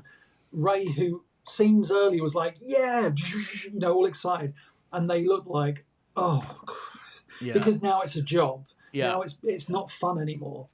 And to me, that's the key scene of Ghostbusters, because it's like, no, they're not heroes. They're not warriors. They're janitors. They're janitors. Yeah. They're dressed like janitors. They all of their equipment like functions otherworldly. But at the end of the day, like even the bloody ecto-containment unit has got a toilet sound technically. Like, that's the thing. That to me is beautiful. It really does, and that's the beautiful thing for me. It's like that the movie at that point never paints it as a glamorous job, and again the cartoon. I think of an episode like The Spirit of Aunt Lois, when Ray's Aunt Lois has been plagued by these Russian ghosts. That's a great episode. But the start of that episode is very much like that piece and part of the movie I mentioned, where the Ghostbusters come back, and it's like Ray's like, Peter's like, is it too late to switch jobs? Like sell aluminum siding? And Ray's like, come on, you love it, you know it. Yeah. It's like, you really do live on another planet, don't you? And it's but it's that again, it's that exchange. They look disheveled and beaten up, and it's what I love about that movie as well is that when I wrote that comic, I was very conscious of something that Straczynski, like when I first got online, like I say, in 95, one of the first things I ever bought was Straczynski's script writing book, which I think I lost that years ago, but I did have it for a goodly while. I remember in that reading was when he was talking about writing for the Real Ghostbusters, and he said those characters are so well defined that their voices are in my head when I'm writing. And I found the same thing when I was writing this comic for the Ghostbusters, the Thanksgiving story. It was so easy. Those actors, Bill Murray, Harold Ramis, Dan Aykroyd, Ernie Hudson, Annie Potts, they're all so incredibly well defined that writing for them is almost effortless in the sense of you know exactly where to go, and you know exactly when you're doing wrong as well. When you Yeah. start writing, you're like, wait a minute, Ray wouldn't be sciencey about this. Ray would be, talk about. He's very much like, exciting. Winston's very matter of fact. Peter's the cynic. And it's that writing those characters is such a joy. But yeah, that was like one of my favourite experiences. And I remember, like, once I wrote that, I was like, well, I could die and just put that on my headstone now. It's like I wrote a Ghostbusters comic. Because the other thing was, I remember being really excited because they said that the script had to go across the desks of Harold Ramis and Ivan Reitman. Wow. And don't get me wrong, I'm sure it was like a brief, like, yeah, whatever. But I was just like, I don't care. If it touched their desk, or even went into it, or even their secretary touched it and went, oh, that's enough for me. But yeah, I was just like, that to me was, I mean, even just writing a Ghostbusters comic was an honor. Yeah, it was such a joy. And I keep, there's a book coming out. It's like a visual history of Ghostbusters, and I was involved in that as well. Okay, I've got that on pre-order. Oh my God. Okay. Yeah, so they interviewed me for the book. I don't know if the interview's in the book, but when I was, again, I keep going back to Los Angeles in 2023. I did a lot that month. When I was out there, one of the guys putting the book together, this guy Troy, he was like, "Can you meet up for coffee sometime?" I was like, "Yeah, sure." Met up, and he was basically, he said, "I want to pick your brains about the cartoon as much as you know, because I think originally they were going to just do a toy book, like a guide to the toys. Yeah. And then they thought, actually, the cartoon can create a much stronger narrative." So they kind of used me in a positive way to kind of like create the narrative throughout the book. I'm not saying my name appears in there throughout, but helping them go like, well, this, and this, and this. And they interviewed obviously Straczynski and numerous others that were involved in the show. But I provided like, I think about 500 pieces of art in the end. It was like, I was just like, take all this. And so I just chucked it in their direction. So yeah, I'm looking forward to, I actually, whilst we were thinking, when we took a break, I got an email notification. It was from Troy saying, oh, the comp copy should be on its way soon. So I was like, oh, hurrah. Wow. Okay. That's So great. yeah, I'm looking forward to seeing that book. But yeah, like Ghostbusters is one of those properties I always love being involved in, because I just love that cartoon so much. Yeah. That's amazing. I'm very happy for you. That's really cool. That's really cool. So I'm gonna shift gears here a little bit. Yeah.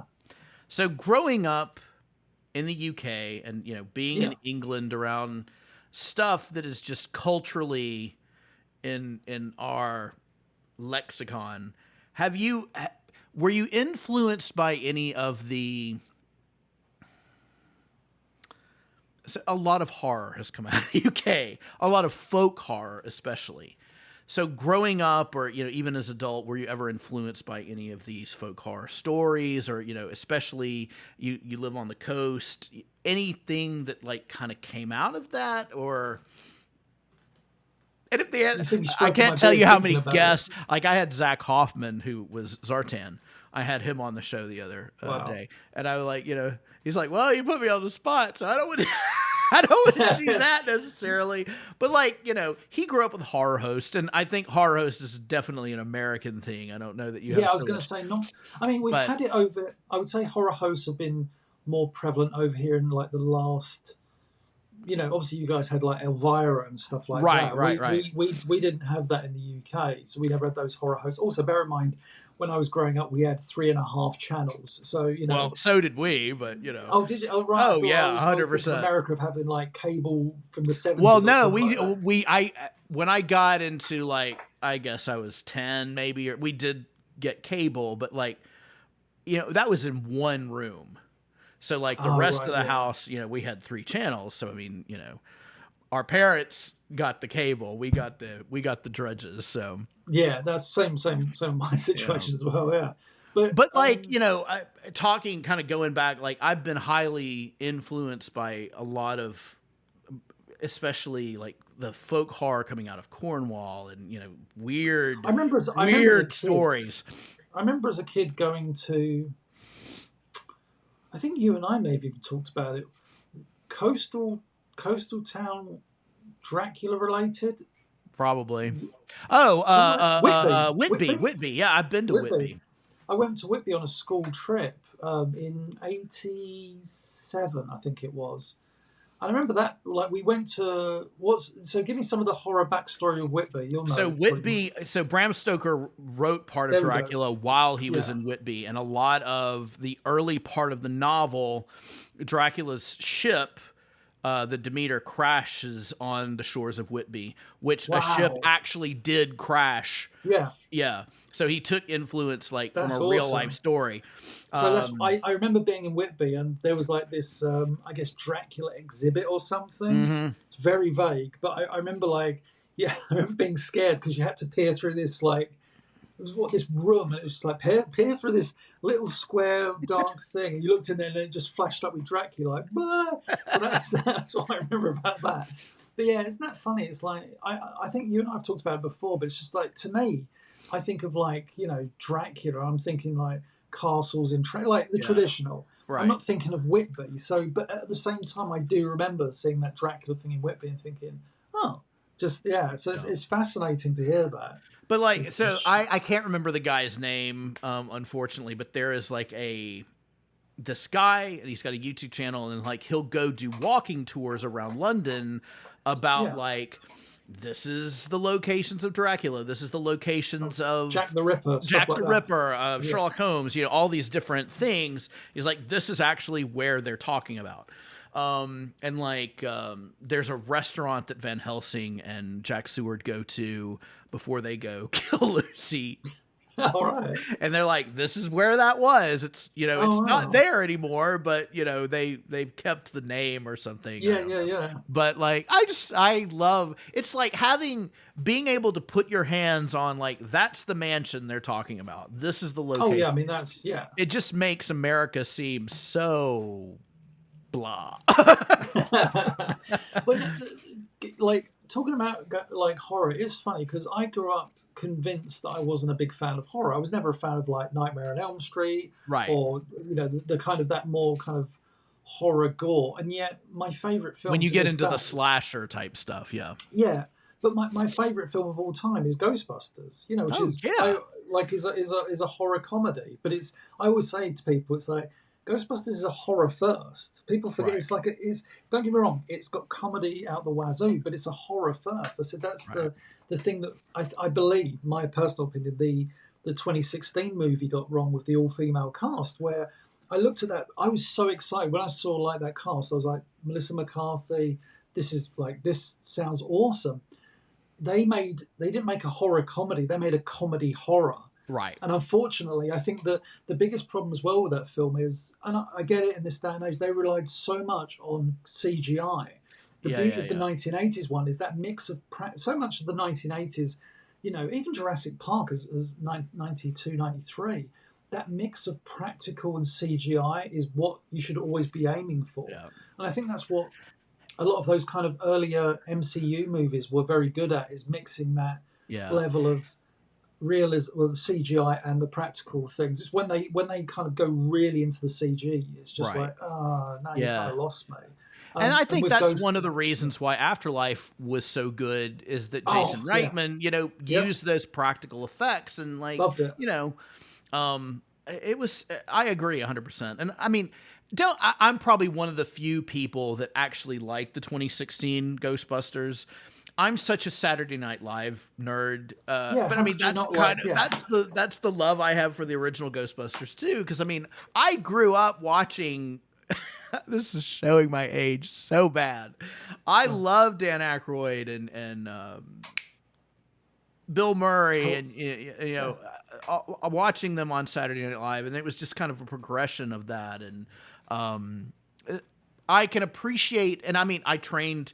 This is me jerking myself off. I trained at the Groundlings in LA. Wow. Yeah. And so, I have an appreciation for where all this stuff came from. Yeah. I get it. No, it was definitely like, what's the thing Melissa McCarthy did, the wedding thing? Bridesmaids. No. No, I think it was Bridesmaids. But it's that just like joke after joke after joke after joke after joke. And that's their style of comedy, and I get it. But yeah, the thing that made Ghostbusters so special is like there was that, there was the comedy, but the comedy broke the uneasiness that It was was the release of the always there. tension. That's always the thing. That's the. I think I've heard like Ivan Reitman or Harold Ramis talk about it before. Is like with Ghostbusters, you get that. I mean, the library ghost, as terrifying as that is, it's one of the great kind of moments of juxtaposition where you get like, grab her, rah, and you're like, oh my goodness, oh hang on, it's saying redirecting, so I'm gonna, or reconnecting, so I'm gonna, and we're back. We're all good. Yeah, we're good. Yeah, so you get the library goes, rah, and then the next shot, I still think it's really underrated comedy wise, but like, rah, and the next shot is them running out the library screaming, because. You then making fun of each other for screaming and running away. Yeah, get her. Great plan room. That whole. God, I love that movie so much. I don't know if you've ever got to see it, but a few years ago they released the work print version of it. Oh, it's reconnecting again. Sorry, it's doing it. I'm just going to keep. I can still hear you, and I guess I'll pause. I'll pause when you pause, but you're not. You're moving at the moment, so okay. We're good. All right. Yeah, so we're groovy. Everything, technology. Yeah, sorry, I've seen a lot of deleted scenes, and I've seen stuff like that, but I've never seen the work print. The work print is special. It's available. You can get it. I think it came out on one of the Blu-rays. And no. the beautiful thing about the work print is it just makes you. It's beautiful to watch in itself. There are scenes that are unfinished and stuff, like visually. But the structure is slightly different in places, and the different takes and stuff. So what it does, I remember watching it, enjoying it, but what it did, it made me appreciate Ghostbusters even more. Yeah. Because I was like, wow, this movie would have been good enough to release. But the final movie, the little changes they made, the changes here and there, the restaging of scenes, it's just like, it really shows you like, oh, this would have been a movie, but this is the movie they made. And the work print is really fascinating, I think. It's just, I know hearing stories like Dan Aykroyd made this very outlandish, very long script. And then Harold Ramis came in and, and Ivan Reitman too. And they just kind of like, we can't film this. So let's streamline the story and make it a little more. It's crazy, like what could have been when you think about that. Yeah. And just, I mean, like even, not to bemoan on Filmation or Group W Productions, but, if they'd had their way, the movie doesn't get made. And you think, right. Like, a 1980s world without Ghostbusters. I know. Do you know what I mean? Know. Or, and yes, it's weird. It's like a 1980s without Back to the Future. It's just, exactly. You can't think of it like that. So, yeah, so strange. But, yeah. But anyway, it's incredible. Like just, and, kind of talking about our influences and things like that. All of Ghostbusters came because Dan Aykroyd grew up in a household that like embraced spiritualism, and his grandfather was one of those like Victorian spiritualists, and I just find that stuff fascinating. Well, I remember like one of the so in 1990 in the UK, I think it's widely available on YouTube now, but they made this exclusively for the UK behind the scenes Real Ghostbusters production, right? So it was really? Okay. Yes, it was called Slimer Won't Do That, and it was the making of the Real Ghostbusters. You can find it on YouTube. It's really fascinating. Okay, yeah. The voice actors. It's amazing to me that I haven't heard of some of this stuff before. It's great. But in that, like Harold Ramis and Dan Aykroyd are interviewed. That's where Dan Aykroyd says, "Yeah, like I'm the fat one in the cartoon." I've seen that. Okay, I've seen that clip. You've seen that clip. That clip does get. I think I've put that clip on my channel a few times. And then Harold Ramis is very like it's all very toyetic and yeah. But the bit with Dan Aykroyd, he's talking about the spirituality side of things. I remember like his story kind of really made me like question the existence of stuff, but him talking about. He said like he had when he was a child or like when he was younger, he had a dream where his grandfather was waving to him, and then he woke up and his grandfather had died, and he was just like, my goodness. And I remember like hearing that. So he tells that story in this documentary. I was just like, that's an amazing story. Like, because you think like, I've never been one for, maybe this is me taking the conversation into an odd place, but Oh I've never no, been one that's what this for podcast is for. yeah, I've never been one for like believing. I've always been quite not matter of fact or science about it, but just kind of, oh no, you die and that's it, and what a great Right. existence you have. How lucky you were to be alive. But I remember like the first person that had me cause doubt on that, and you've met him, is our kind of mutual friend Lee Clevenger, Hmm. who you've met at PowerCon numerous times and stuff. And Lee And for is a context, fascinating Lee is person. a nurse.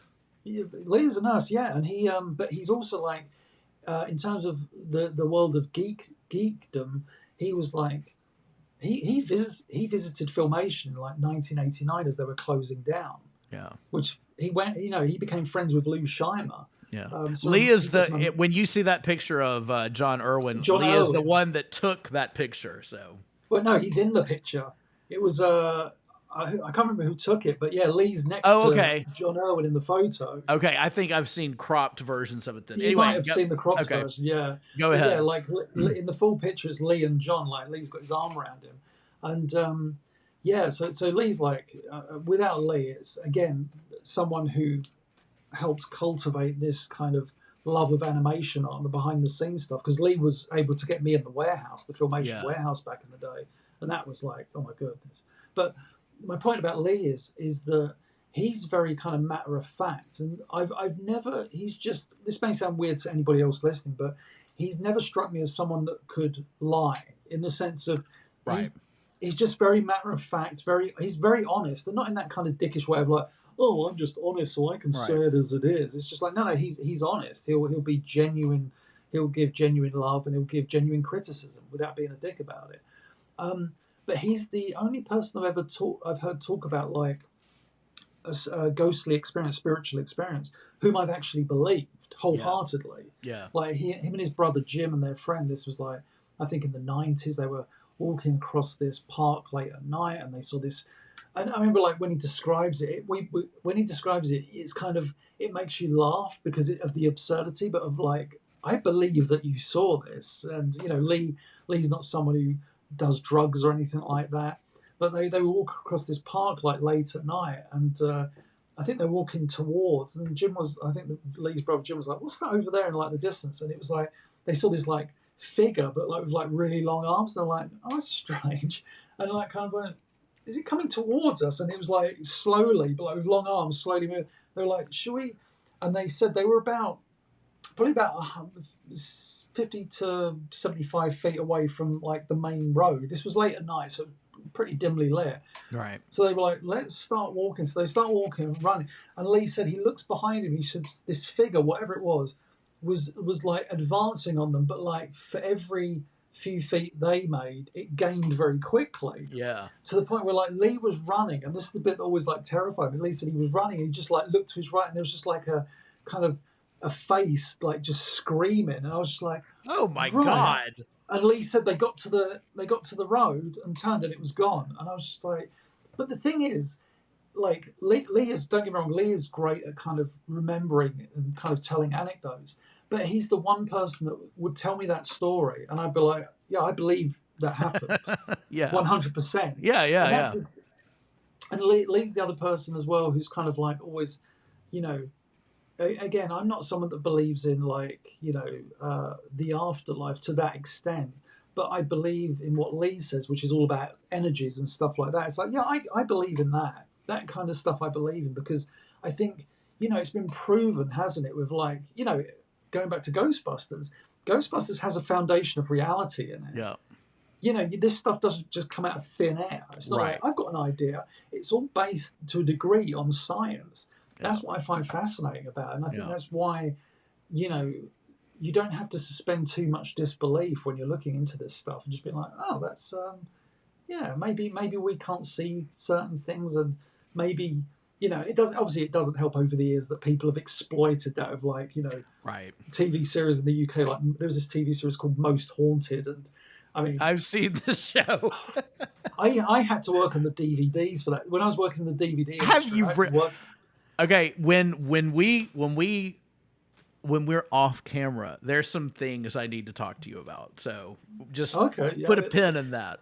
Yeah, okay. After but yeah, Most Haunted was. I mean, there's one of my favourite episodes, and it's one I did on DVD. Was like they had the spiritualist guy who was like this really overly camp-like guy who's I like, know I'm getting, exactly. yeah, Derek Acora, that was his Yeah. name, Derek Acora, like Liverpudlian, like strong Liverpudlian accent, and he would like, I'm getting a vision, and he was all about this stuff, and they had like a guy who was not necessarily the cynic, but he was like the guy that was, I guess, the historian, and I remember there's one episode, it became like kind of somewhat semi-famous or infamous, where Derek Acora, the spiritualist, is like, I'm getting the name Edels, Rick Edels. He's like, Rick, are you here? He's like, I'm speaking to Rick right now. And then a year or two later, the kind of historian guy was like, yeah, I fed him that name beforehand. I said, oh yeah, there was a guy here called Rick Edels. And like Derek was like, all right. And the guy was like, yeah, Rick Edels is an anagram of Derek Lies. That's one of my favourite things ever. Oh, so he's my walking around the house God. going, Rick Edels, I can sense Rick Edels is talking to me. And like the guy's off to the side thinking like, yeah, I just made up an anagram and you're using it. Oh my God. But yeah, That's stuff like that. funny. That doesn't help though with the whole, as in, when you get kind of frauds like that, they're going like, oh, I'm connecting to the dead, and it's like, whilst I believe there are elements of truth in there somewhere with certain people, it doesn't help that it's been, especially with the days of cable TV, where it's just been overly done and exploited, and but yeah, it's always a fascinating thing to me, like horror and kind of that whole thing. But I think like it is funny when you look back at 1980s cartoons and you think. I did one of the earliest videos I did on my YouTube channel was about horror in the Transformers cartoon, which you think like, oh yeah, and it's like, yeah, they had an episode with a Frankenstein. Yeah. They had an episode. They did that with Spike. Spike, yeah, Autobot X. And it's like, yeah. Oh. And we're back. Oh, technology. So we were talking about scary Transformers.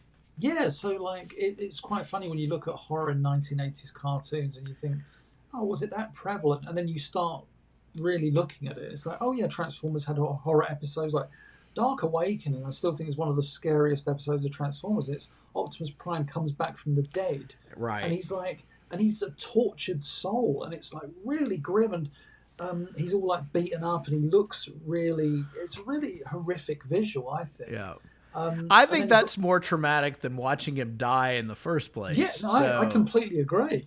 Because also, like, Peter Cullen, who voices Optimus Prime, he does such a great job at, being tortured, and just kind of, some of the dialogue is, like, really kind of eerie, where he just, like, I think at one point he grabs Rodimus Prime, he's like, is it safe? And he's talking about the Matrix, and Rodimus is like, what are you talking about? It's just like, oh, I love that kind of, Prime still slightly in his original world, but he's also in this kind of limbo, and he's being controlled by the Quintessons. It's just really beautiful episode, as terrifying as it is. And we talked about He-Man having horror episodes with the Chakotay episodes and stuff like The Sleepers Awaken. I'll say this, and this kind of is moving into a different realm, but I know Peter Cullen, and rightfully so, has been given, a lot of accolades and credit and recognition for his voice work with Optimus Prime.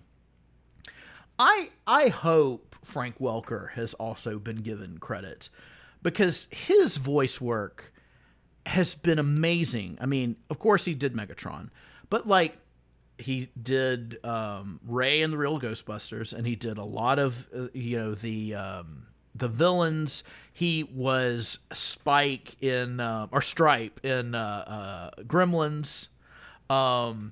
I hope that he gets his recognition as well, because he is just an amazing actor. There was a time when he didn't. Well, I mean, I know for a fact he didn't attend conventions, because BotCon, the Transformers one, was trying to invite him every year. And BotCon managed to get Peter Cullen in '97, That was the first convention that Peter Cullen attended, like as a Transformers voice actor. Right. And yeah, they were trying to get Frank Welker and they couldn't, and Frank Welker didn't attend conventions up until about, I want to say maybe 2015, 2016, because I said earlier, I became friends with Laura Summer. Mm-hmm. And at the time, in the years that followed, she was working on this CGI Garfield cartoon with Frank. And there was like a lovely experience I had I think it was 2012. She was like, do you fancy meeting up for a coffee and then we can go and meet Frank? And I was like, what? And I went to the recording studio, got to meet him, got to watch him in the recording booth performing.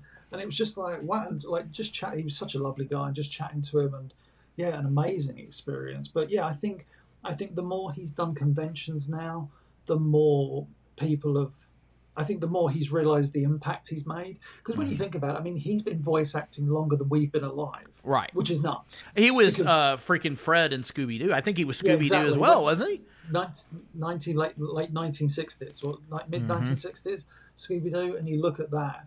And it's before that he was like, I've seen him in the odd kind of made for TV Disney movie, like I think it was the Computer Wore Tennis Shoes, stuff like that. And it's really funny when you kind of see him and his progression, and he's just like an amazing talent. Like, oddly speaking of that, I've got the old Marvel voice reels there. That's another thing I featured on the channel. So this is like what's that?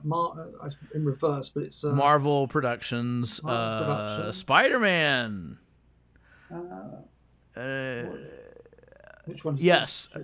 Attack of the Arachnoid. Okay, you were going kind of so fast across the screen. Sorry. So there we go. Attack of the Arachnoid. Yeah. I've also 1983. I've also got so those are the voice sessions.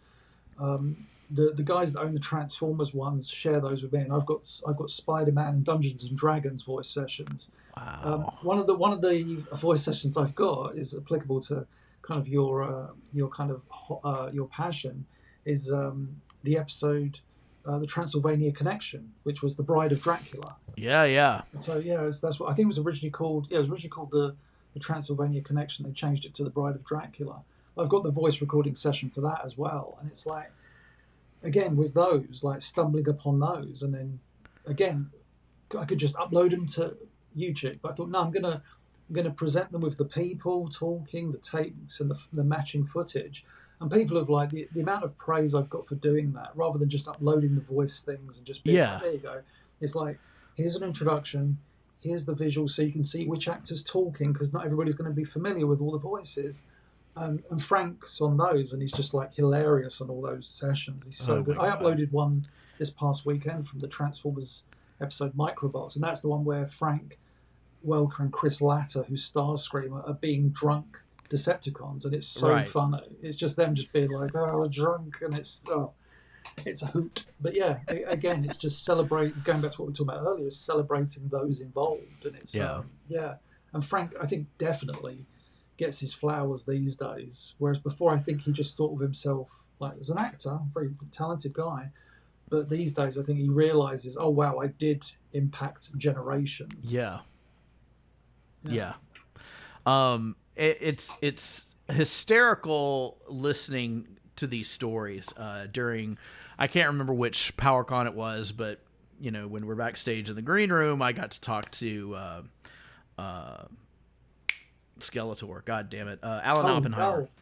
Oh yeah, so I thought you meant Brian Dobson for a minute. No, well, I've talked to Brian Dobson too, but Alan great. Oppenheimer, talking about these sessions that he had with Mel Blanc, and he was sitting right next to Mel Blanc, and of course Mel Blanc was a very moist speaker, and just being showered by his spit. And I think during a break he sees Michael Bell, and Alan Oppenheimer's like, oh, Michael, why don't you sit next to Mel Blanc? And he's like, oh, that's great, thank you. And of course Michael Bell gets saturated.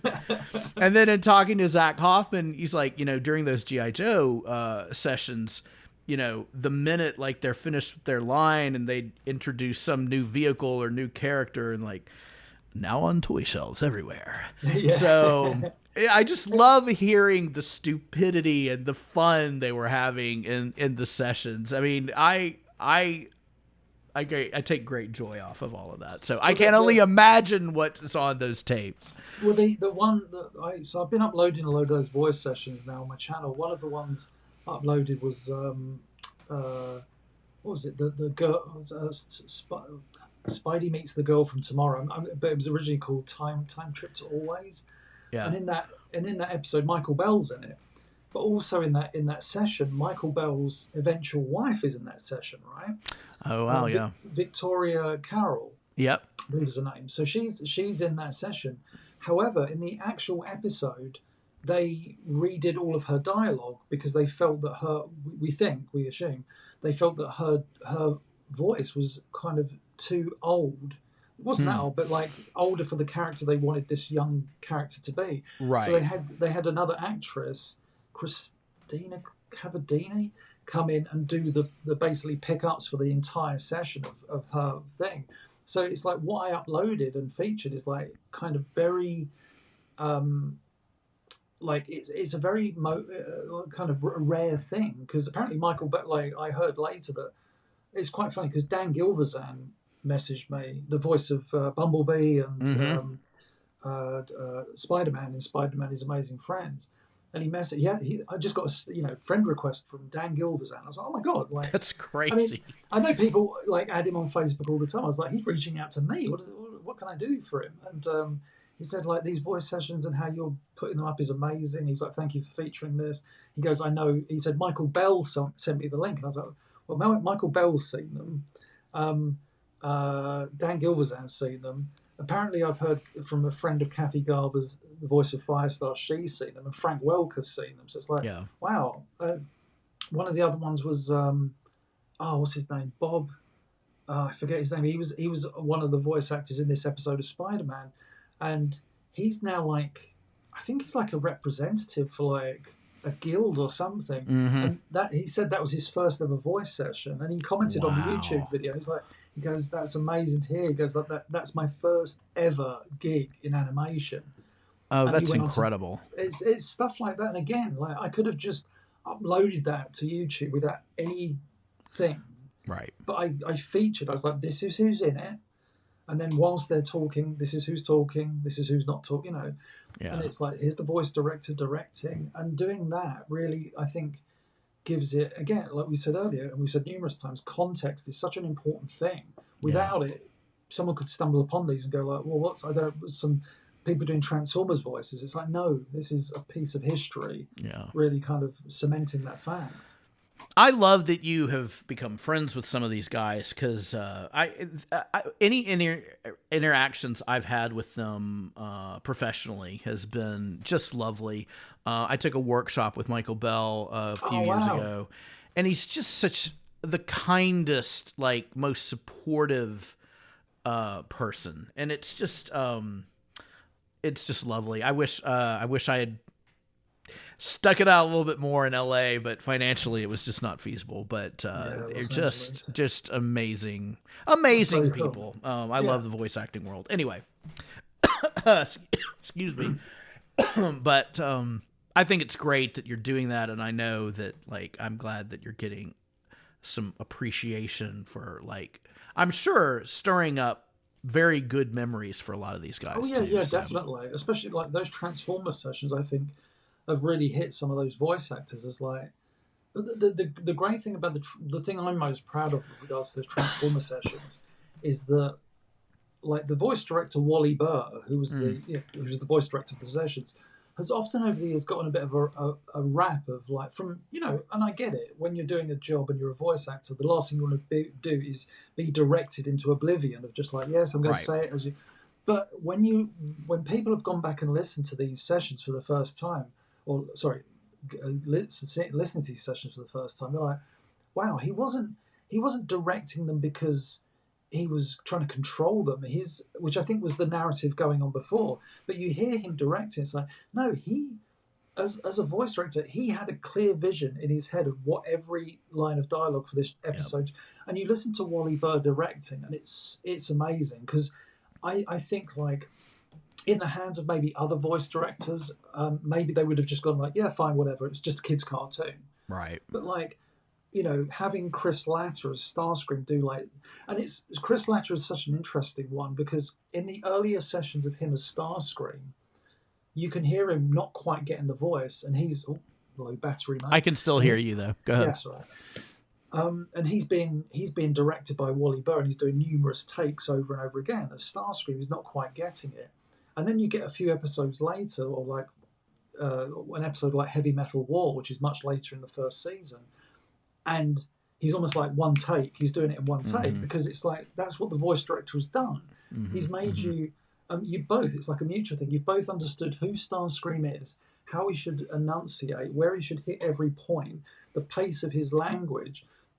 You know, everything about Starscream, so that now when he's doing it, it's all perfect. Yeah. And it's so funny to go back and look and hear these and just hear that progression of like a talent of like Chris Latta going, you know, clearly not quite getting Starscream, and then, you know, as the episodes go on, it's like, now he's got Starscream. Yeah. Now he knows what he's, you know, it's not a case of patronizingly, now he knows what he's doing, but it's like now he knows what Wally the director he's wants. been directed, and like as a collaboration you find it, and then you know it's like in your bones at that point. It's an interesting go ahead. I was going to say another thing that what I really like about those sessions is you hear how much the actors care. There's one in I think it's in the last part of I've been uploading Microbots, the voice session, over three episodes. So I've uploaded part 2 this past weekend, and part 3 goes up a few weekends from now.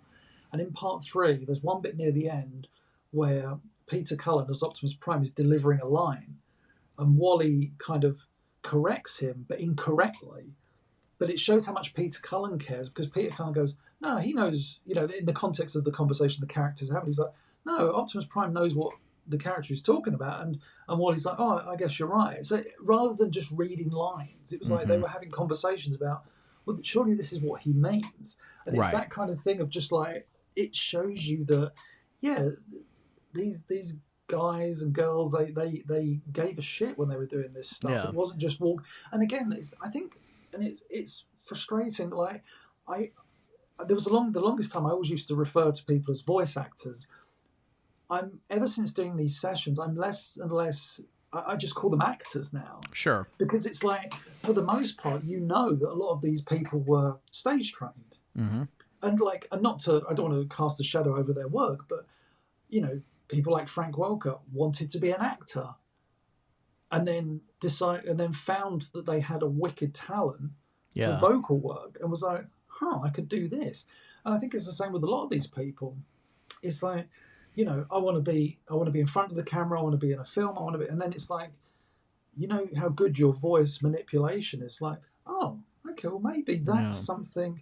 And like, you know, I think a lot of these people, it's like their talents come from their voice, but to me they're still actors. And that's the thing I always find funny about, and this is no insult because maybe some people would get offended hearing this, but on YouTube where you get people going like, I'm a voice actor because I can do a Skeletor voice. And it's like, yeah, but how much actual training have you had? Yeah. And it's like, well, none. And it's like, well, then you're not an actor. You know, as simple as Believe that. me, like, I've been through this argument numerous times. Yeah, it's like I'm not saying anyone, but we all think we can do a high-pitched Skeletor voice, right? Right. And we all can do a version of that. And we can all do like a low, you know, He-Man voice or whatever. But I'm not going to go, right, time to record my dialogue for because it's like, no, why would I voice act? Because I can't act. I'm not trained. You remember like when I was doing Legends of Trials of Darksmoke, and I had to just read like one line of dialogue, and I mean I was nervous as hell anyway, but it was just like, you like, just read this line of dialogue, and I was just like, oh my god, I can't get it right. I tried to think how many takes I was, and there was like a couple of German fans just stood around. I was like, can you please go away? Yeah. I'm trying to deliver this dialogue. But I just remember like just thinking like, yeah, I'm not very good at that. I'm sure if I trained, I'd be relatively good at it. But I just think it's always an insult when I hear someone go like, oh, hear me do this, like, here's a session where we're all doing voices. It's like, what training have you had? Yeah. Because do you think that Michael Bell just turned up and went, oh, look at me, I'm doing a funny voice? It's like, no, he's in episodes of MASH. He's in this, he's in that, because he's an actor. Yeah. And it's, I'm not saying that people can't get into voice acting, but you still have to have that training.